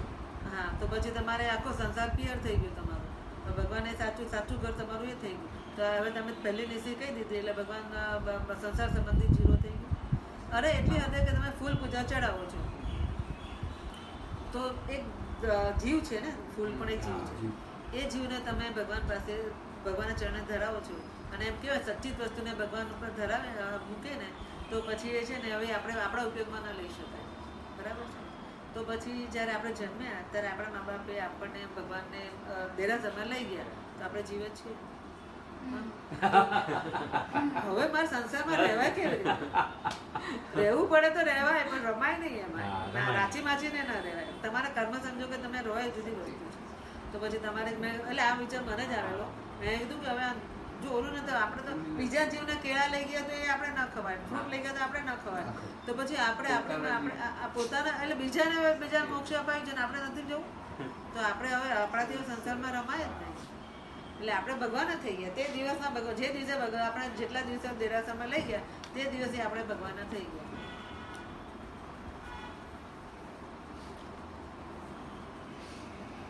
અંજલિ બંધો અર્ધો અણવો પંચકો અણથી પ્રણામા સવથવાથી વારમ સિધાઈ નમણે પ્રણામથી અંજલિ સહિત પ્રણામ, અર્ધાવનત પ્રણામ અને પંચાંગ પ્રણામ એ 3 પ્રણામ છે. અથવા ભૂમિ આદિ સર્વ સ્થાનોમાં 3 વાર મસ્તક વગેરે નમાવાથી પણ 3 પ્રકારના પ્રણામ ગણાય છે. 2 હથેળી જોડીને 2 હાથ જોડીને મસ્તકે સ્થાપવા તે અંજલિબદ્ધ પ્રણામ. એટલે આપણે દેરાસરમાં એન્ટર થઈએ ત્યારે આપણે આમ કરીને આમ કરીએ છીએ ને એ અંજલિબદ્ધ પ્રણામ થયા. ઊભા રહીને કિંચિત મસ્તક નમાવવું અથવા મસ્તક અને હાથ વડે ભૂમિ સ્પર્શ અથવા ચરણ સ્પર્શ કરવો ઇત્યાદિ રીતે 5 અંગમાંથી કોઈ પણ એક અંગ સુધીનો એટલે 1 2 3 4 હવે 5 અંગ કયા તો કે 2 ઢીંચો 2 હાથ અને 1 મસ્તક આ 5 અંગ થયા બરાબર આપણા હા આપણે ભગવાને જ્યારે કરીએ છીએ તો આપણે આમ કરીએ છીએ ત્યારે ભગવાને આપણે 2 હાથ અને મસ્તક નમાવીએ છીએ બરાબર એટલે 3 અંગ થયા હવે કોઈ જગ્યાએ 4 અંગ આવશે એટલે 4 અંગથી પણ આપણે ભગવાનને ઓલું કરતા હોઈએ બરાબર તો હવે એમાં એક અંગ ઓછું હોય ને તો એને અર્ધાવાનત પ્રણામ કહેવાય અર્ધાવાનત પ્રણામ એટલે કેવી રીતે કે આપણે જ્યારે દેરાસરમાં જઈએ છીએ ને આમ કર્યું ને પણ હકીકતમાં આપણે અડધાવાનત એટલે અડધા નમીને અડધા નમીએ છીએ એટલે આપણે આમ નમીએ છીએ ને ત્યારે આપણે 2 ટીચર અડધા તો એમાં એ 2 પગ ભલે જમીને સ્પર્શ નથી કરતા પણ 2 અંગ નમાવ્યા છે તમે 2 હાથ નમાવ્યા છે અને મસ્તક છે તમારું આમ નમે છે પણ અંદર ભૂમિને સ્પર્શ નથી કરતા પરંતુ અર્ધાવાનત એને પણ અર્ધાવાનત પ્રણામ કહેવાય છે એટલે આ 3 પ્રણામ કરવાના હોય છે જ્યાં દેરાસરમાં જઈએ ને તો આપણે અડધા નમીને જાઓ અડધી વાર એક વખત તો અર્ધાવાનત પ્રણામ કરવાના હોય છે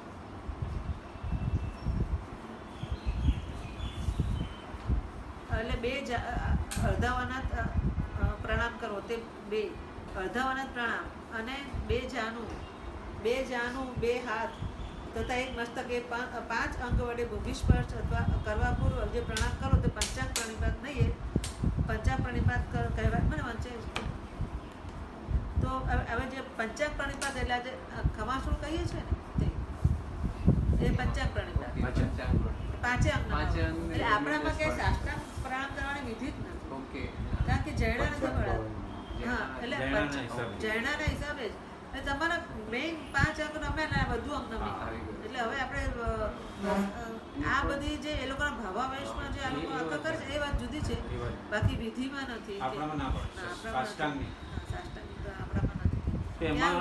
એમાં જૈના કઈ રીતે કે આખું શરીર લંબા તો તમે આખી મૂવીઝ તમે જૈનાપૂર્વક સાફ કરો ના સાફ નથી કરતો આપણી પાસે ચરવડો ના હોય એ તો ઠીક છે દર્શન કરવા ગયા પણ આપણે ચરવડો ના હોય પણ આપણે એવી કપડાં પહેરવા જોઈએ કે સાડીઓમાં ઓલા ફૂગતા લટકાવે છે ને બધા અને તમારા લોકોને પણ ફેસમાં એ લટકાવવાનું છે તમે આમાં કરશો તો તમારી ઓલી બીડી કરેલું ચીચે કરેલું હોય તો એમાં તો જીવને કિલ્લામણા થવાની છે એટલે 10 ઓલું આવે છે ને જો ફૂગતા એ લગાડવાના હોય છે એટલે એ તમારે કોઈ પૂજનમાં એમાં કોઈ તમારે ઓલામાં આવે છે બાકી નોર્મલ પૂજાની ડ્રેસમાં તમારે બહુ ઓછા આવે છે એવા કપડાં અને અમે ભગવાનની પૂજા કરવા જાઓ તો રેશમી વસ્ત્ર પહેરવાના કોટન નથી પહેરવાના તો રેશમીમાં કઈ પાપ ના લાગે રેશમ એ તો ઓલા ઓરિજિનલ રેશમ જ કેમ મળે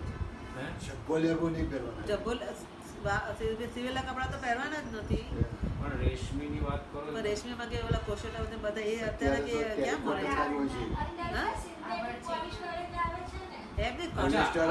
એ પેલા કીડાવાળા નથી આવતા આ બધા બીજા પીવીસી ના ને એના હા બીજા પણ આવે છે ને આપણે કઈ મટકા સિલ્ક ને બધું આવે જ છે ને અને કોટન કપડાં નથી પહેરવાના કારણ કે અત્યારના ભગવાનના દેરાસરમાં જાઓ ને એની પૂજા કરવા તો ઠાઠ સાથે જવાનું આડંબર શું દે કોટનના કેમ નહીં એ તો તમારે સામે કોશિશમાં પહેરવાના છે સાધુ જેવું જીવન જીવવા માટે કોટન કપડાં કે પૂજા કરવા માટે તો તમારે જેટલા દાગીને ચઠાવી જવાનું છે અને એકલાય ના જવાનું આમ પરિવાર સાથે જવાનું થાળીઓમાં તમે બધું લઈને જાઓ ઘરના બધા સાથે જાઓ ફ્રેન્ડ સર્કલ બધાને લઈને જવાનું એકલા પૂજા કરવા તમારી શોભા શું છે અને તમે રિસેપ્શનમાં તૈયાર થઈને જાઓ ને એનાથી વધારે તૈયાર થઈને જવું પડે 3 લોકના નાથને મળવા જવું છે એમને મળવાની વંદન પૂજન ભક્તિ કરવા માટે તો ગમે તે એમ કે આ જૂનો ડ્રેસ પહેરીને ચાલી ગયા કે આ સાડી ચાલશે નહીં છે તમારે કુંવર પણ રાજા તો રોજે રોજ પૂજા જો બોલતા હતા આપણે રાજા છે આપણે એવું ન વિચાર્યું પણ આપણે કમસે કમ સારી પૂજાની જોડે તો રાખવી પડે ને 2 4 6 કે 8 ફરતી પહેરવા માટે એટલે એવું જ કીધું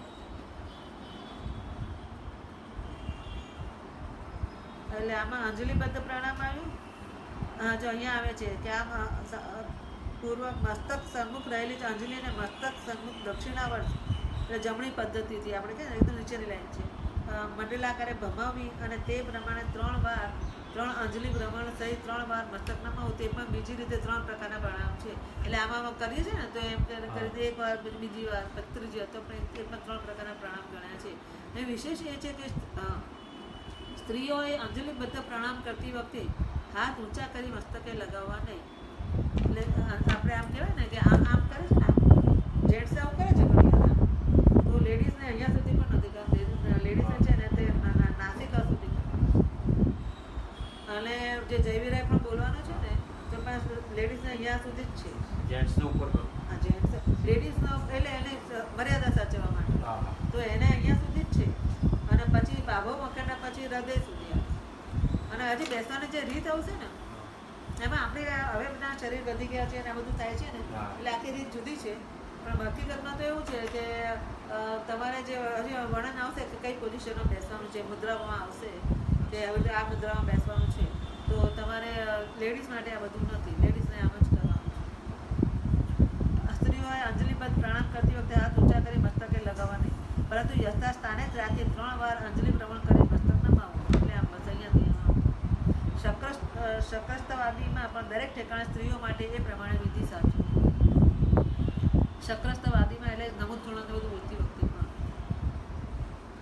હવે પૂજા 3 પ્રકારની પૂજા આવશે. અંક, અગ્ર અને ભાવ આ ના ભેદ એ પુષ્પ, આહાર અને સ્તુતિ એ કરીને 3 પ્રકારે પૂજા અથવા પંચોપચારી, અષ્ટોપચારી અને સર્વોપચારી એ ત્રણ પૂજા. પુષ્પ શબ્દના ઉપલક્ષણથી નિર્માલ્ય ઉતારવું. એટલે આગલા દિવસના જે બધું અંદર હોય બધું પૂજાના ફૂલો બધું હોય ને એ બધું નિર્માલ્ય. એટલે ભગવાનના મસ્તકે બધું ચડી ગયેલું અને બધું નિર્માલ્ય કહેવાય. કોઈ કામ બધું ઉતારી લેવું છે. ઘોર પિંચની પ્રમાર્ચના કરવી. પંચામૃતિ અભિષેક કરવો. અને પંચામૃતિ અભિષેક કરવા 3, 5 કે 7 વાર કુસુમાંજલિનો પ્રક્ષેપ કરવો. આપણે કુસુમાંજલિમાં ચોખા મૂકીએ છીએ ને એકચ્યુઅલી કુસુમની અંજલિ એટલે ફૂલોની જ અંજલિ. પછી અંગલુછણ, વિલેપન, 9 અંગે પૂજા, પુષ્પ પૂજા, આંગી ચઢાવી કે કરવી, પ્રભુના હાથમાં બીજોરું વગેરે. પ્રભુના હાથમાં છે ને બીજોરું મૂકવાની વિધિ છે. એટલે નાનું શ્રીફળ આવે, શ્રીફળ જેવો આકાશ મારી પાસે છે, આટલું ચાંદી આટલું નાનું આવે એટલે ગમે એટલે શ્રીફળ જ મુકાય. હા, આમાં તો શ્રીફળ બી મુકાય. એટલે ચાંદીનું શ્રીફળ મારી પાસે છે, ચાંદીનું નાનું આટલું. પણ પ્રભુના એટલે બીજોરું મૂકવું એટલે બીજોરું કહેવાય એકચ્યુઅલી. એ આને મળ્યું હતું ને શ્રીપાલ રાજાના મહિના સુધરી બીજોરું આના હાથમાં આવી ગયું શ્રીપાલ રાજાના. અને કે હાર આવે તો એ કંઈક હાર ને બીજોરું બે ત્યાંથી આવી ગયા હતા. એમણે જ્યારે ભગવાનની ભક્તિ કરીને ત્યારે એટલે કોઈ દેવો હોય આપ્યા હોય એવી રીતે બીજોરું મૂકવું, ધૂપ કરવો, વાસક્ષેપ કરવો, કસ્તુરી આદિથી પ્રભુના શરીરે પત્ર વગેરેની રચના કરવી, આભરણ તથા વસ્ત્ર પહેરાવા ઇત્યાદિ અનેક પ્રકારની અંગ પૂજાનો સમાવેશ છે. અંગ પૂજા એટલે ભગવાનને સ્પર્શ કરી શકાય ને એ જે વસ્તુ આંગીથી માંડીને ફૂલોથી માંડીને આ બધી પૂજાઓ, પક્ષાલથી માંડીને ચંદન ધૂપથી બધી પૂજાઓ બરાબર એ અંગ પૂજા કહેવાય છે. એટલે સ્પર્શ કરે છે. હવે અગ્ર પૂજા આવશે. આહાર શબ્દથી અગ્ર પૂજા કહી છે. ઉપલક્ષણથી ધૂપ, દીપ, અક્ષતાથી વધે અષ્ટમંગળ આલેખવા. અષ્ટમંગલ ખબર છે? 8 મંગલ છે. અષ્ટમંગલ જે મારે બહાર લગાડે એવી રીતે એ દેરાસરમાં પાટલા ઉપર અષ્ટમંગલ બનાવવાના છે. એટલે આપણે બધા કોઈ બનાવતા ન હોય ને એટલે અષ્ટમંગલની પાટલી અંદર ગબ્બરમાં મૂકેલી જ હોય એટલે આપણે આમાં બતાવી દઈએ. પણ ઘણી જગ્યાએ વાસ્તુ પૂજન અહીંયા દેરાસર છે ત્યાં લાકડામાં કોતરેલા હોય એટલે તમારે ચોખા ભરી દેવાના. એટલે પછી પડી કે એ પછી એકચ્યુઅલી મૂળ વિધિ એવી છે કે સમાજ લોકો આપણે સાથીઓ કર્યો અને પછી બધું પણ બધું પડ્યું છે. હવે એનું એ આલેખ આપણે જ આપણે ઉપાડી નહીં લેવાનું. પણ તમે છે ને આમ કહીને આમ કરો ને એટલે અંદર ભેગું થઈ જાય. અંદર જ ભેગું થઈ જવું જોઈએ. તો અને આપણે શું છેલ્લે અંદર વિધિ ના તો છેલ્લે આમાં 3 ટકોરા મારીને પછી એ પાટલું ઉપાડી દેવાનું. મૂળ વિધિ સાચવી આપણે ભેગા થવા જોઈએ ચોખા. પછી નહીં તો આપણે એનો નાશ કર્યો થાય. અષ્ટમંગલ એકચ્યુઅલી બનાવવાના હોય છે. મંદાબેન બનાવે છે. 2 માછલી હોય છે, મિત યુગલ હોય, સિંહાસન હોય, એ બધી વસ્તુઓ, દર્પણ હોય. હા, જે સાચું કરી ને આપણે એમાં રેડીમેડ હોય તો મૂકી દે. હા, એને ચોખા પાત્ર દે, ચોખા મૂકી દે. એટલે તમારે અષ્ટમંગલ ચિત્ર તો બનાવે તો કહેવાય ને. એટલે આપણી અનુકૂળતા માટે છે, બાકી તો બનાવવાનું. અને એ અષ્ટમંગલની શું ડિટેલ? અષ્ટમંગલમાં એવું છે કે ભગવાન જ્યારે પણ વિચરે છે ને ત્યારે એમના પગ પાસે 8 મંગળો આગળ પહેલાં ચાલે છે. જેમ ધર્મચક્ર ચાલે છે ને એવી રીતે અષ્ટમંગલ પણ ભગવાનની સાથે સાથે ચાલે છે. એટલે એ અષ્ટમંગલ આપણને પણ ખબર નથી, હજી મારા મગજમાં નથી બેસતું કે મીન યુગલ કહેવાય ને, માછલી કેવી રીતે ચાલતી હશે. હા, માછલી કેવી રીતે ચાલે? પણ એનું છે ને એ બીજું કંઈક હશે એનું, બીજી કોઈ રીતે. પણ અષ્ટમંગલ ભગવાનની સાથે સાથે ચાલે એટલે મંગલિક છે ને, મંગલ એટલે મંગલિક. એટલે મંગલનો અર્થ ઘણું બધા ડિટેલમાં પણ જાય છે. મંગલ એટલે મંગલ એટલે મંગલિક, સારું થાય. અને બીજી રીતે મંગલ એટલે મમ ગાલિથી મંગલમ, એ પણ થાય. એટલે મંગલમ છે, અહંકાર ગાળે. એટલે એ અષ્ટમંગલ છે દરેક ઠેકાણે હોય, ભગવાનને આગળ આગળ ચાલે છે. એ અગ્રમાં.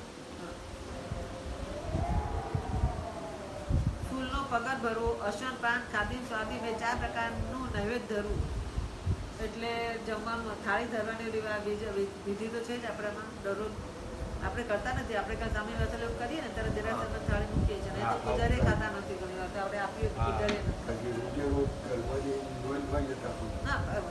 મારા ખાતે આંબાવડી દેરાસરમાં એનું થાળી ધરવાનું પ્રયોજન શું હોય છે? એટલે મારે આ અણહારી પદ પ્રાપ્ત કરવું છે, અણાહારી. એટલે હું જે લઉં છું ને એ બધું એટલે તમારી સાક્ષીઓમાં છોડવાની અભિલાષા સહિત મારે અણહારી પદ પ્રાપ્ત.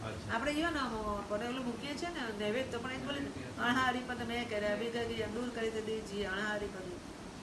એટલે એકચ્યુઅલી એમાં આપણે મૂકવાનું છે. આપણે જે પણ પાણી મૂકવાનું છે, ખાદી ને સ્વાદી, એટલે શું કહેવાય મુખવાસ ને બધું છે ને એ બધું મૂકવાનું છે.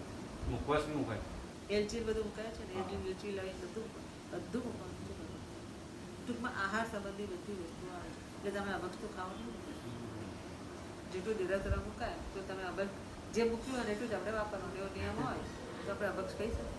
અભક્ષ મુકાય નહીં, અભક્ષ તો મુકાય. અત્યારે કાજુ દ્રાક્ષ ડ્રાયફ્રૂટ બધું બંધ દે, તો ડ્રાયફ્રૂટ વાળી કોઈ કાજુ કતરી ના મુકાય. આ બદામ મૂકે એ તો છૂટ રાખી છે, બાકી ડ્રાયફ્રૂટમાં જ ગણાય ને બદામ તો. એટલે એક છે અત્યારે માન્ય કરું છું. એમ તો ઘણી બધી વસ્તુ એવી છે કે આમાં નિષેધ છે અને આમાં છૂટ છે ને, એ પણ એ લોકો જાહેર નથી કરતા. તો આ બધા આજકાલના માણસો છે ને બધું ક્યાંથી ક્યાં દુરુપયોગ કરે, એટલે એ પણ નથી કરતા. એ 4 પ્રકારના છે, 4 ખાદી સ્વાદીમાં કેટલી છૂટો છે ને પચકણ મળશે માં. એ 4 પ્રકારનું નૈવેદ્ય ધરવું, ઉત્તમ ફળ મૂકવા, ગીત, નૃત્ય, વાજિંત્ર, આરતી, મંગળ દીવો ઉતારવો ઇત્યાદિ અનેક પ્રકારની અગ્ર પૂજા છે. ગીત પણ નૃત્ય કરવાની બધી છૂટ છે, પોતાના દેરાસરમાં સ્ત્રીઓએ કરે. પરપુરુષની હાજરીમાં એ લોકો નૃત્ય નથી કરવાનું, ગીતો પણ ગાવાના નથી કે મોટું, કારણ કે એ નિષેધ છે. એટલે જ્યાં સુધી કોઈ પણ જેન્ટ્સ હાજર હોય તો એ જ સૂત્ર બોલે, લેડીઝને નથી એટલી છૂટ. બરાબર, પુરુષો નૃત્ય કરી શકે, બધું કરી શકે. એ લોકો ગીતો ગાવાના હોય, આ છે તે લેડીઝને ગીતો ગાવા, પુરુષોની હાજરી સમજ કે મહિલા મંડળ ગયું ચાલે, એ લોકોને ચાલે છે ભગવાન સાથે. જેન્ટ્સની હાજરીમાં નથી કરવાનું. પછી આરતી મંગળ દીવો ઉતારે ને આપણે સાથે ગઈએ એવા તો અલગ થઈ ગયું. સ્તવન ગાવાની છે તો એક હા, એટલે સ્તવન ગાવાનું છે ને તો પણ એ બીજા સપોઝ કે આખી સભા સાંભળે એવું સ્તવન એવી રીતે ગાવાનું નથી, પણ તમે એકલા ચેતન કરો છો ને એમાં સ્તવન આવે, સૂત્ર આવે, સ્લાઇડ તમે મોટેથી બોલ્યા, એટલે એમાં એવું છે કે મોટેથી પણ ત્યાં સુધી બોલવાનું કે આપણું કાન સાંભળે એટલું જ મોટેથી બોલવાનું.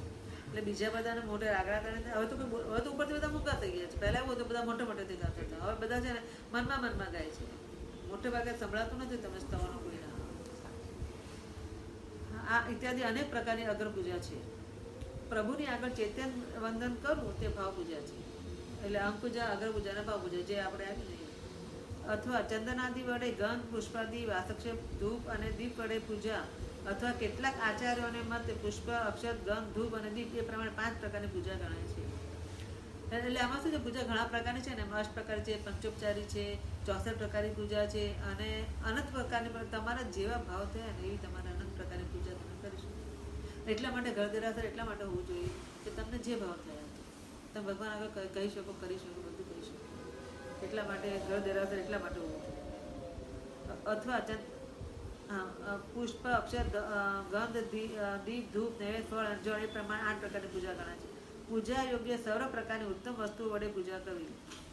17 ભેદી, 21 ભેદી, 64 પ્રકારની, 99 પ્રકાર ઇત્યાદિ અનેક પ્રકારની પૂજા સર્વોપચારી પૂજા કહેવાય છે. અથવા અંગાદી 3 ભેદથી પૂજા કરવી તે પણ સર્વોપચારી પૂજા છે. અથવા એક અંગ પૂજા કે જેનું ફળ, હવે અંગ 3 પૂજાના ફળ બતાડ્યા છે કે જેનું ફળ વિઘ્નો પર શાંતિ છે. એટલે વિઘ્નોપશામિકા એટલે અંગ પૂજા કરો છો ને તો તમારે વિઘ્નોનો ઉપશમ થઈ જાય છે, વિઘ્નોના શાંત પડી જાય છે. બીજી અગ્રપૂજા કે જેનું ફળ આત્માનો અભ્યુદય થવાનું છે.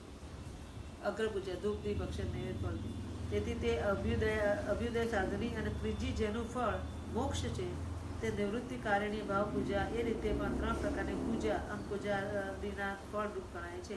એટલે ત્રીજી જે ચૈત્યવંદનથી આપણે મોક્ષ મળી શકે છે.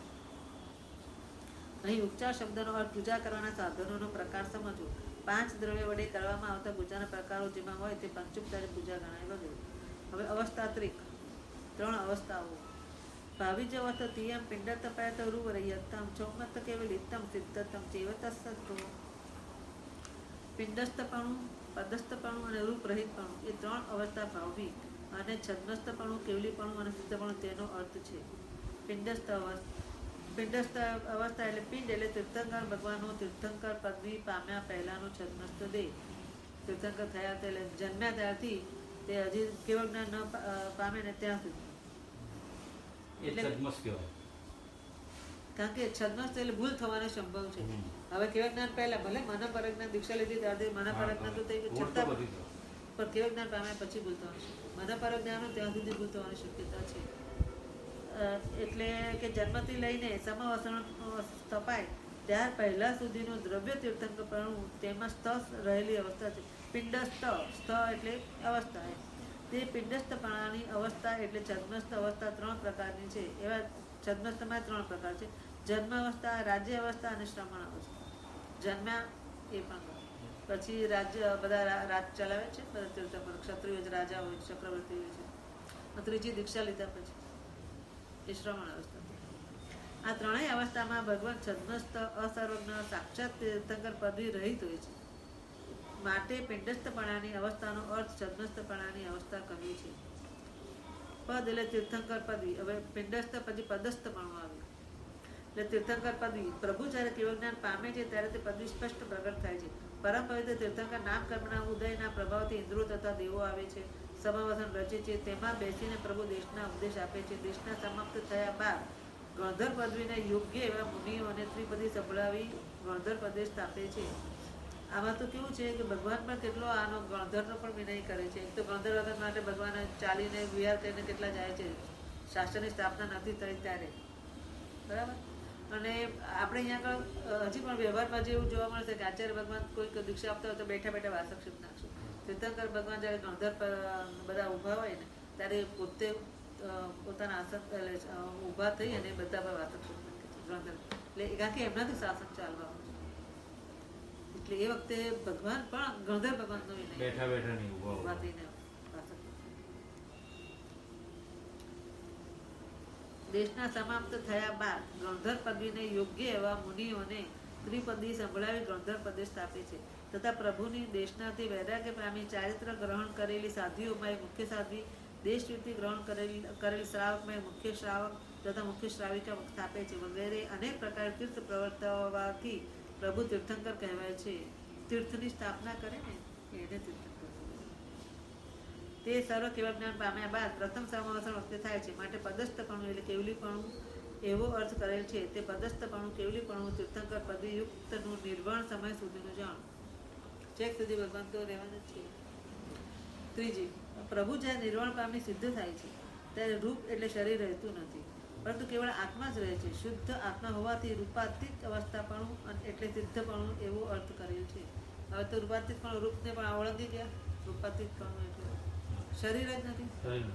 અને શરીર જ્યારે એમનું જેટલી કાયા હોય જે ભાવમાં છેલ્લા આદિનાથ ભગવાનને 500 ધનુષની કાયા, મહાશય ભગવાનને 7 હાથની કાયા, તો એનો 2/3 એટલે બાકીનો ભાગ સંકોચાય 2/3 ભાગ ઉપર જાય છે. આત્મા 1/3 પોલાણ હોય છે. એટલે એનો બેઠા બેઠા ગયા હોય તો બેઠા બેઠા, ઉભા ગયા તો ઉભા. તો એ સ્થિતિમાં ઉપર સીધા રહે છે. એ અવસ્થા ભાવવાની. નવણચ ગહીમ ચૌમત વત્ત પડિહાર ગહીમ કેવલીયમ પલિયમ કુત્સગેય જેણે સ્વભાવી જતી દત્તમ. દિનેશ્વર ભગવંતોને સ્નાન કરનારાઓ અને પૂજા કરનારાઓ વડે છદ્મસ્થ અવસ્થા, પ્રાતિહાર્યો વડે કેવલિકા અવસ્થા અને પર્યાકંસમ કે કાયોસર વડે સિદ્ધ અવસ્થા ભાવી. બીજી રીતે પણ સિદ્ધ અવસ્થા 3 ધારવાના છે આપણે. પ્રભુજીની આજુબાજુ પરિકરવાળા પ્રતિમાજી સામે ધ્યાન આપો. આજુબાજુ પરિકર છે, જેને સામાન્ય લોકો પરિઘર કહે છે, એ તે પરિકરમાં ઉપર જુઓ. હાથી ઉપર બેસીને હાથમાં કળશ લઈને દેવો બેઠેલા છે, તે સ્નાપક સ્નાન કરાવનારા દેવો છે. તથા હાથમાં માળા લઈને કેટલા દેવો આવે તે અર્ચક પૂજા કરનારા દેવો છે. ઉપર છેક કળશોથી ઉપર પાંદડા દેખાય છે, તે અશોક વૃક્ષના છે. માળા ધારણ કરનાર દેવથી પુષ્પવૃષ્ટિ સૂચવાય છે. પ્રભુની બંને બાજુએ વીણા અને વાંસળી વગાડનારા દેવો છે, તે દિવ્ય ધ્વનિ થાય છે. પ્રભુના મસ્તકની પાછળ ગોળ ભામંડળ છે, તેમાં પ્રભુજીનું તે સંવરણ પામતું હોવાથી પ્રભુજીનું મુખ સહેલાઈથી જોઈ શકાય. ભગવાનનું તેજ એટલું છે કે તમે જોઈ ન શકો, એટલે દેવો પાછળથી છે ને ભામંડળ મૂકે તે લઈ લે તો તમને એમનો ફેસ દેખાય. તો ફેસ જ નથી. મને એમ થાય કે તીર્થંકર ભગવાનનું એટલું તેજ હોય છે, બાકી જો બીજા કોઈ કેવળ જ્ઞાની હોય ને તો કોઈને ખબર બી ના પડે મારા બાજુ કેવળ જ્ઞાની બેઠા છે એટલી કરતી રહે. એટલે એમનું તીર્થંકર ભગવાન આ બધી પ્રાતિહારો અને બધું એમને બધા 34 અતિશયો છે ને એ બધું એના. તથા રાત્રે પણ અંધકાર ન રહે માટે પ્રભુજીની પાછળ હોય છે. રાત્રે પણ ભામંડળ હોય. તેનો આકાર પરિકરમાં છે, પણ 3 છત્ર તો સ્પષ્ટ દેખાય છે. તેની ઉપર દેવો દુંધીવી વગાડતા બતાવ્યા છે. બાજુમાં ચામરધારી ઊભા હોય છે. સિંહાસન ઉપર પ્રભુજી બિરાજમાન છે. એ પ્રમાણે અશોક વૃક્ષ, આ 8 એમના પ્રતિહારો છે. અશોક વૃક્ષ, સૂર્યપુષ્પ વૃષ્ટિ, દિવ્ય ધ્વનિ, ચામર, સિંહાસન, ભામંડળ, દુંદુભી અને છત્રધર એ 8 પ્રાતિહાર્યો છે. તથા નીચે 2 ચરણ વચ્ચે આગળ ધર્મચક્ર ચાલે છે. હા, દેવો બધું આ બધા આની માટે ઉભા હોય છે. 3 પ્રકારનો જન્મથી, દેવકૃત અને હજી એક પ્રકાર છે. 3 પ્રકાર. એક જન્માતિશય કહેવાય, એક દેવ કરે અને ત્રીજો આના કારણે તીર્થંકર થયા પછી જે થાય. 3 પ્રકાર. એ 34 અતિશયો છે. એની છે સીડી બહુ સરસ છે, એ ખૂબ દિવસ લાવી છે. તથા નીચે 2 ચરણ વચ્ચે આગળ, 2 પગની વચ્ચે આગળ ધર્મચક્ર ચાલે છે. તથા 9 ગ્રહ અને 10 દીપાળ વગેરે નીચે પ્રભુજીની સેવા કરે. 9 ગ્રહો. એટલે આપણે કોઈ ગ્રહને પૂજવાની જરૂર નહીં. તીર્થંકર ભગવાન પૂજ્યા ને એટલે ઓલા આપણે ખુશ થઈ જાય. એટલે આપણે આ જે બધું સૂર્યસ્વામી ને નવ શનિ ને બધું એવું બધું નથી. એમને તમે આમ કરો એટલે થઈ જાય. આવી ઘટનાઓથી ભરપૂર પરિકર હોય છે. શ્રી તારકાજી તીર્થના મોટા દેરાસરમાં શ્રી અજીતનાથ પ્રભુના મોટા પ્રતિમાજી છે. તેમાં નીચેથી ઠેઠ ઉપર સુધી મોટું પંચકીર્તિવાળું પરિકર છે. તે જોવાથી બધી વસ્તુ સ્પષ્ટ સમજાશે. આ રીતે નવડાવનારાઓને જોઈને પ્રભુની જન્મ અવસ્થા ભાવવી. હવે 3 અવસ્થા, જન્મ અવસ્થા, રાજ્ય અવસ્થા અને આ રીતે માળા ધારકને જો રાજ્ય અવસ્થા ભાવવી, નવડાવનારને જોઈને જન્મ અવસ્થા ભાવવી, માળા ધારકને જોઈ રાજ્ય અવસ્થા ભાવવી, કેમ કે પુષ્પહાર વગેરે રાજભૂષણો છે. અને પ્રભુજીના મસ્તકે તથા દાઢી મૂછના વાળ જોઈ મુનિપણાની મુંડ અવસ્થા ભાવવી. પ્રભુ દીક્ષા લેતી વખતે સ્વહસ્તે પંચમુષ્ટિ લોચ કરે છે, છતાં જે વાળ બાકી રહ્યા હોય છે તે વધતા નથી. તેથી તે અવસ્થિત કેશ રહે છે.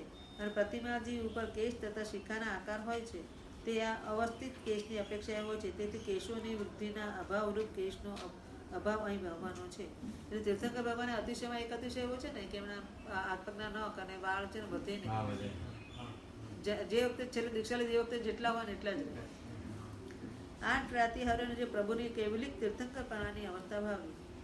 પર્યાંકર્ષણ અથવા કૌશક મુદ્રા એ પ્રભુજીના પ્રતિમાજી હોય છે. તે જોઈને પ્રભુજીની સિદ્ધ અવસ્થા, મોક્ષ અવસ્થા ભાવી. એટલે આમાં નિયમ છે કે કાં તો પલોઠી વાળા બેઠેલા હોય છે ને એ પ્રમાણે બેઠેલો, અને કાં તો કૌશક મુદ્રા ઉભા હોય. જમણી જાંઘ, ઢીંચણ અને પીંડી વચ્ચેનો ભાગ અને સાથળની વચ્ચે ડાબો પક્ષ તપાય, પછી ડાબી જાંઘ અને સાથળની વચ્ચે જમણો પક્ષ તપાય. એટલે આપણે જે પદના અર્થ કહેવાય આ ભગવાન જે અત્યારના જે છે ને નહીં ને અત્યારે સમાવમાં નહીં, હા દેરાસરમાં જે પગ બંને આ ઓલા પદ્માસન ને પદ્માસન નાભી પાસે 2 હાથ ચત્તા રખાય તે પર્યાંકર્ષણ. તે આસને અથવા એટલે અત્યારના આજે કોઈ પણ દેરાસરમાં આ 2 જ પ્રતિમાજી માન્ય છે. એમને બીજે કોઈ તમે જોજો બીજે કોઈ એમને બીજી કોઈ પણ પ્રતિમાજી નહીં હોય.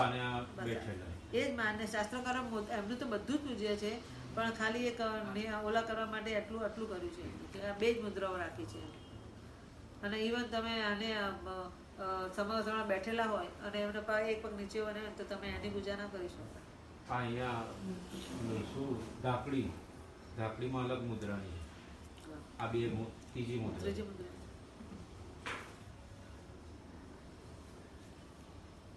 એ આસન અથવા કૌશક મુદ્રા એ પ્રતિમા હોય છે એટલે એ રીતે રહીને પ્રભુ મોક્ષમાં ગયા હોય છે. તેથી તે જો સિદ્ધ અવસ્થા ભાવવી. એટલે અત્યારના આપણે જે આ મૂર્તિ જોઈએ છે એ બધી સિદ્ધ અવસ્થામાં એની સિદ્ધ અવસ્થા ભાવવાની છે. પછી આ પ્રતિમા જેને આપણે નવડાવી છે ત્યારે આપણે જન્મ અવસ્થા ને પછી આભૂષણ પહેરાવી રાજ્ય અવસ્થા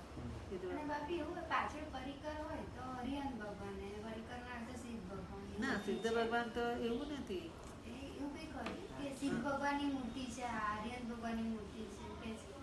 હા એટલે હા જો થોડુંક પ્રત્યારે કંઈક હોય છે ખરું એને છે ખરું તીર્થંકરને પરિકર હોય અને આમને પરિકર ના હોય.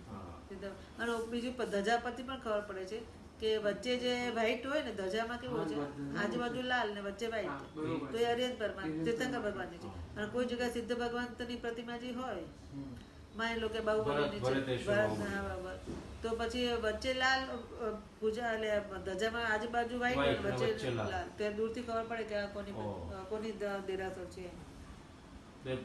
આજુબાજુ લાલ અને વચ્ચે વ્હાઈટ એ અરિયન હા વચ્ચે મેઇન એમનો અરિયતનો વ્હાઈટ છે એટલે એ વચ્ચે હોય તો વ્હાઈટ અને વચ્ચે લાલ હા સિદ્ધનો લાલ એટલે વચ્ચે લાલ હોય તો સિદ્ધ.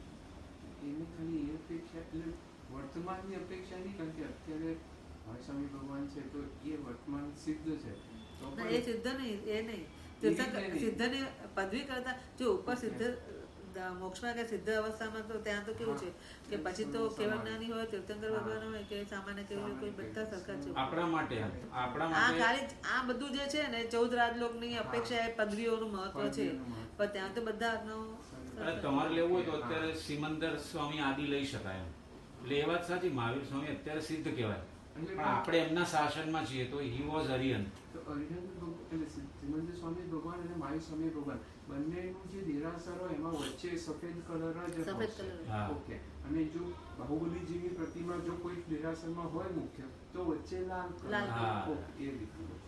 અને પદવીનું મહત્વ છે ને એટલે અત્યારના બધે છે તીર્થંકર ભગવાનની જ પ્રતિમા જે બને સિદ્ધ ભગવાન રૂપે ના બને.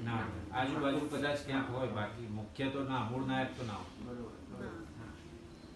જેમ તીર્થંકર પરમાત્મા પૂજ્યતમ છે તે જ પ્રમાણે તેમની અને તેમના જીવનની સાથે સંબંધ ધરાવતી ઘણી વસ્તુઓ અને અવસ્થાઓ પણ ન્યાય નિક્ષેપાની વિચારસરણીથી પૂજ્યતમ છે અને તે સહેતુક અને પદ્ધતિસર છે. જેઓ તીર્થંકર પરમાત્માની પ્રતિમાઓને તેને પૂજવાનું તથા અવસ્થા ભેદની અપેક્ષાએ જુદા જુદા પ્રકારે પૂજવાનું નથી માનતા તેઓ ન્યાય નિક્ષેપાની જૈન સરણી સમજ્યા નથી. એટલે બીજી રીતે કહીએ તો જૈન તત્વજ્ઞાનનું તેઓ અપમાન કરે છે એટલે ઉત્સૂત્રભાષી અને અસત્યભાષી બને છે. હવે એમ કે આનું આલુ અલગ અલગ ના કોઈ એક જગ્યાએ એવું પણ છે કે મરુદેવામાં અરે ઓલા કોણ નાભી રાજા એમના ખોળામાં બોમ્બેમાં છે એક પ્રતિમા છે એમના ખોળામાં આદિનાથ ભગવાનને બેસાડેલા છે. તો કોઈ કેમ કે ના આવા ભગવાન આપણે હજુ ક્યાં તીર્થંકર થયા છે એવું નથી. પૂજ્યનું બધું પૂજ્યતમ બધી આવે નહીં તો પછી તમે જો ચવન કલ્યાણકની ઉજવણી જ ના થાય હજી તો ત્યાંથી ચવન કલ્યાણની જન્મ કલ્યાણકની દીક્ષાની ત્રણની તો પૂજા જ ના થાય તો પછી એટલે એવું નથી એમને બધું પૂજ્ય ને બધું જ પૂજ્ય છે. એટલે પછી આને પછી વધારે સમજાવું છે કે માં ખવડાવતી પીવડાવતી માં ઘરમાં કામ કરતી રસોઈ બનાવતી કે પાણી ભરવા ગઈ હોય તો કે પૂજ્ય નથી એવું નહીં માં દરેક અવસ્થામાં પૂજ્ય જ હોય છે એટલે એ અપેક્ષા સમજાવે છે. પ્રતિમાની રચનાઓ દરેક અવસ્થા ઉતારી શકાતી નથી. પ્રતિમાજીનું વિધાન તો કોઈ પણ એક મુખ્ય અવસ્થામાં થઈ શકે. પ્રતિમાજી માટે પર્યાંકાસને કે કાયોસને આસને છે કે કેમ કે પ્રભુની એ પ્રધાન અને મુખ્ય પૂજ્ય અવસ્થા છે એટલા માટે આ બે પ્રતિમાજી માન્ય કરી છે. અને સિમંદર સ્વામી અત્યારે માની લો કે સમાધાન બેઠા છે ને એવી જ પ્રતિમા જે બતાવી છે આપણે બનાવી આપણે તેની પૂજા ન થાય પછી.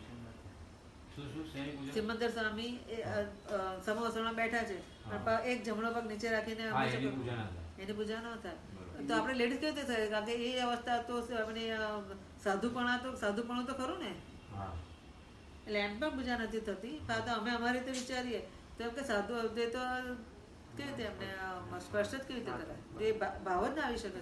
આખી અરિયન પરમાત્માની વાત છે એટલા માટે હા.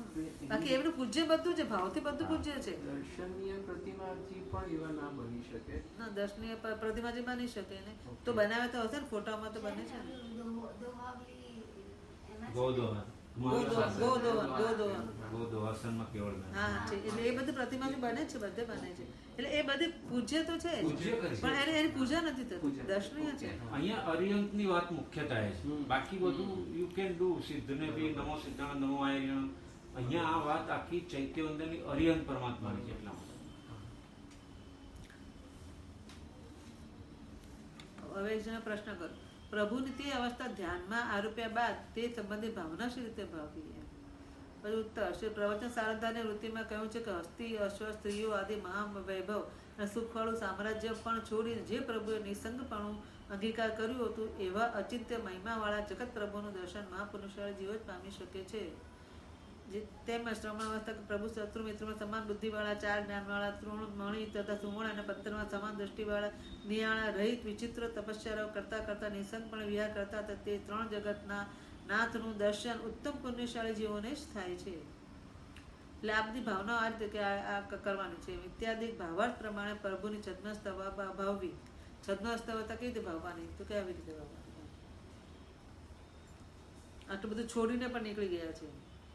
ઇત્યાદિ ભાવાર્થ પ્રમાણે પ્રભુ તેમજ કેવલીપણાના ગુણ વિચારીને કેવલી અવસ્થા ભાવી અને સિદ્ધના ગુણ વિચારવાથી સિદ્ધત્વ ભાવના ભાવી ગણાય છે.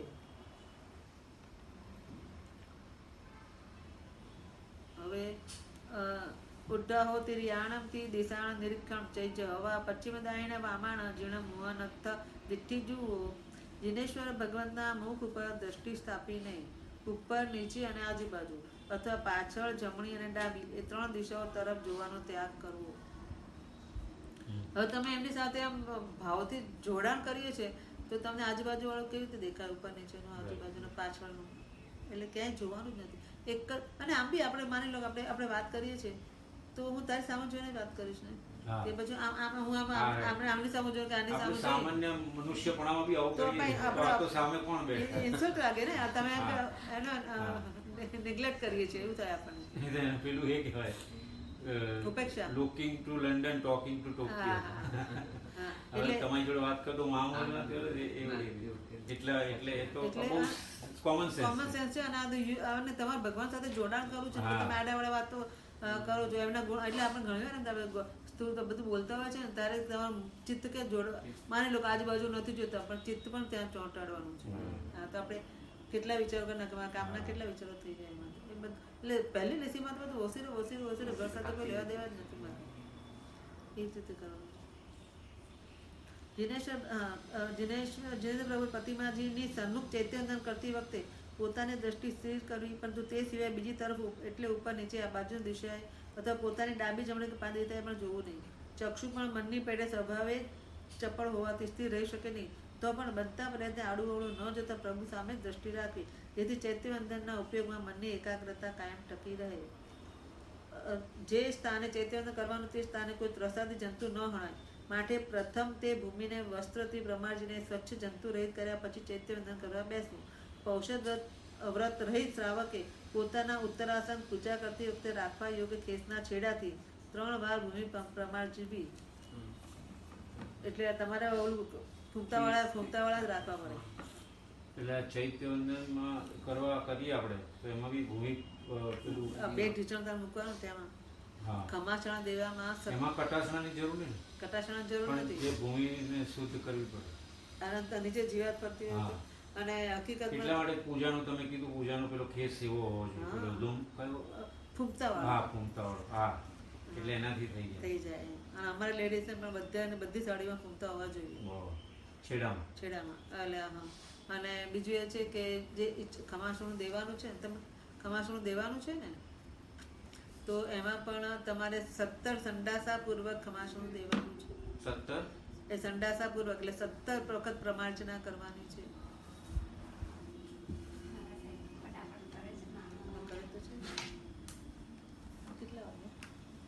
બંધ છે ને આમાં એટલે હા વાંધો નહીં. પેલું ટોપિક બદલાય એટલે ટોપિક પતી ગયો. ના આ તો 10 ના એમ નહીં. જે બે અલગ અલગ છે 6, 7 એમાંથી જે પતી ગયો હોય નવો સ્વરૂપ પતી જાય એટલે કરજો. છઠ્ઠો ચાલે છે ને અત્યારે? હા કેટલા છઠ્ઠા દિશી હા આજુબાજુ દિશા વાળો છે. તે પતી ગયો? ના આ ચાલુ છે ને. હા તો દિશાનો પતાવી દો બસ. જે સ્થાને ચૈત્યવંદન કરવાનું તે ઉત્તરાર્ધ ગુજરાત રાખવા યોગ્ય ખેસના છેડા તે 3 વાર ભૂમિ પ્રમાણજી પૌષધ ધારી શ્રાવકે ચરવલાથી પ્રમાણજી. એટલે મારા સાહેબને તો કઈ વાંધો જ ન આવે. શ્રી મુનિ મહારાજાઓને ઓઘાથી પ્રમાર્ચના કરવી. શ્રી જીનેન્દ્ર માર્ગાનુસારી સર્વ ધર્મ ક્રિયાઓ યત્ન જીવની જૈનાપૂર્વક જ હોય છે. તે જેમાં જૈના નહીં તે ધર્મ ક્રિયા પણ નહીં. એટલે આ 17 સંડાસાપૂર્વક એટલે આમ આવે છે ને કે આ પેલા આમ કરવાનું, અહીંયા કરવાનું, પછી પાછળ ના ચરવડાથી એ તો મુપત્તિના બોલ થયા. આ જે છે ને 17 એ ત્રણ પાછળ 9 થયા. પછી કંઈક આમાં કંઈક કરે છે મને ઘણા હતા. હા પછી અને ત્રીજું પછી જયારે તમારે ઢીચો બે મૂકવાના છે ને ત્યારે 3 વાર એમ કરીને 17 વાર કરીને ખમાસણું દેવાનું. એટલે તમે ધર્મ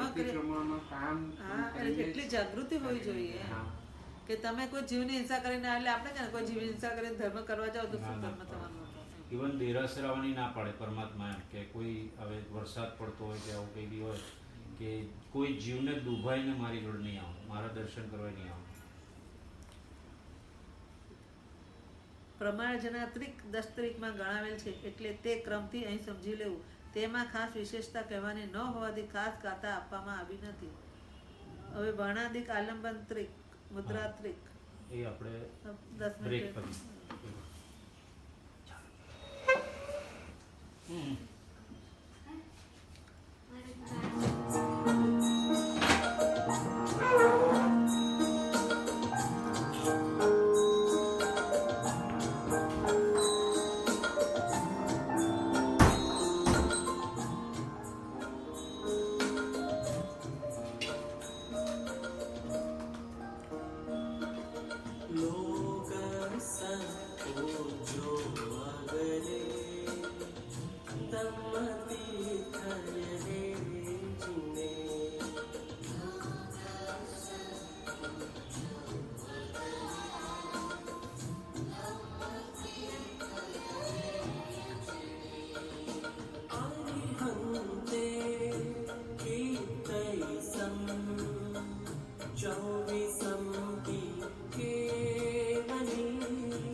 जो अगरे धमाते खयरे जिने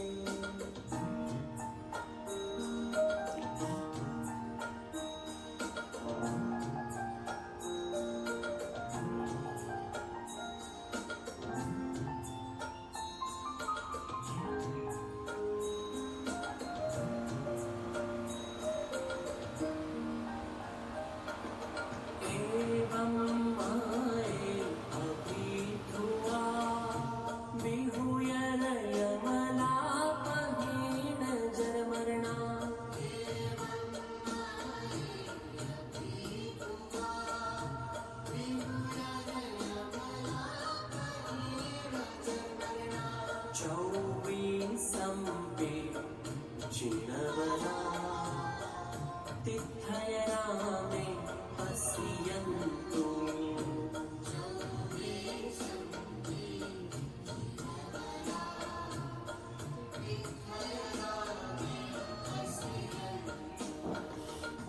लोग सा जो अगरे दम्मति थयरे जिने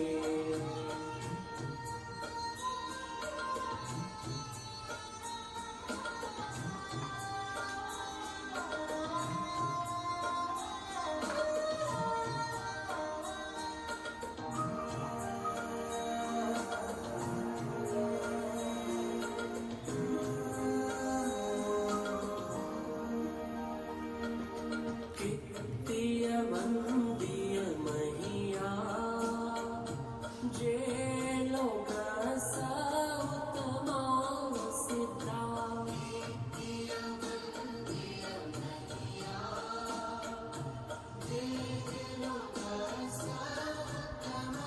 सिद्धा आरुक बोहिला समाहि वरमुत्तमं तिन्तु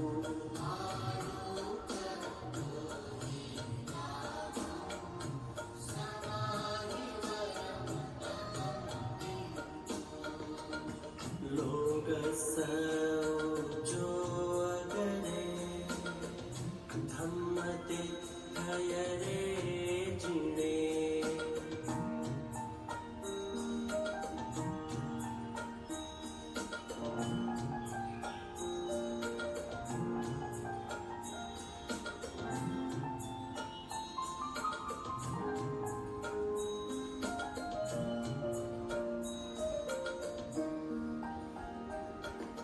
चंदे सुनिमनयरा आईचे सुअनियम पयासयरा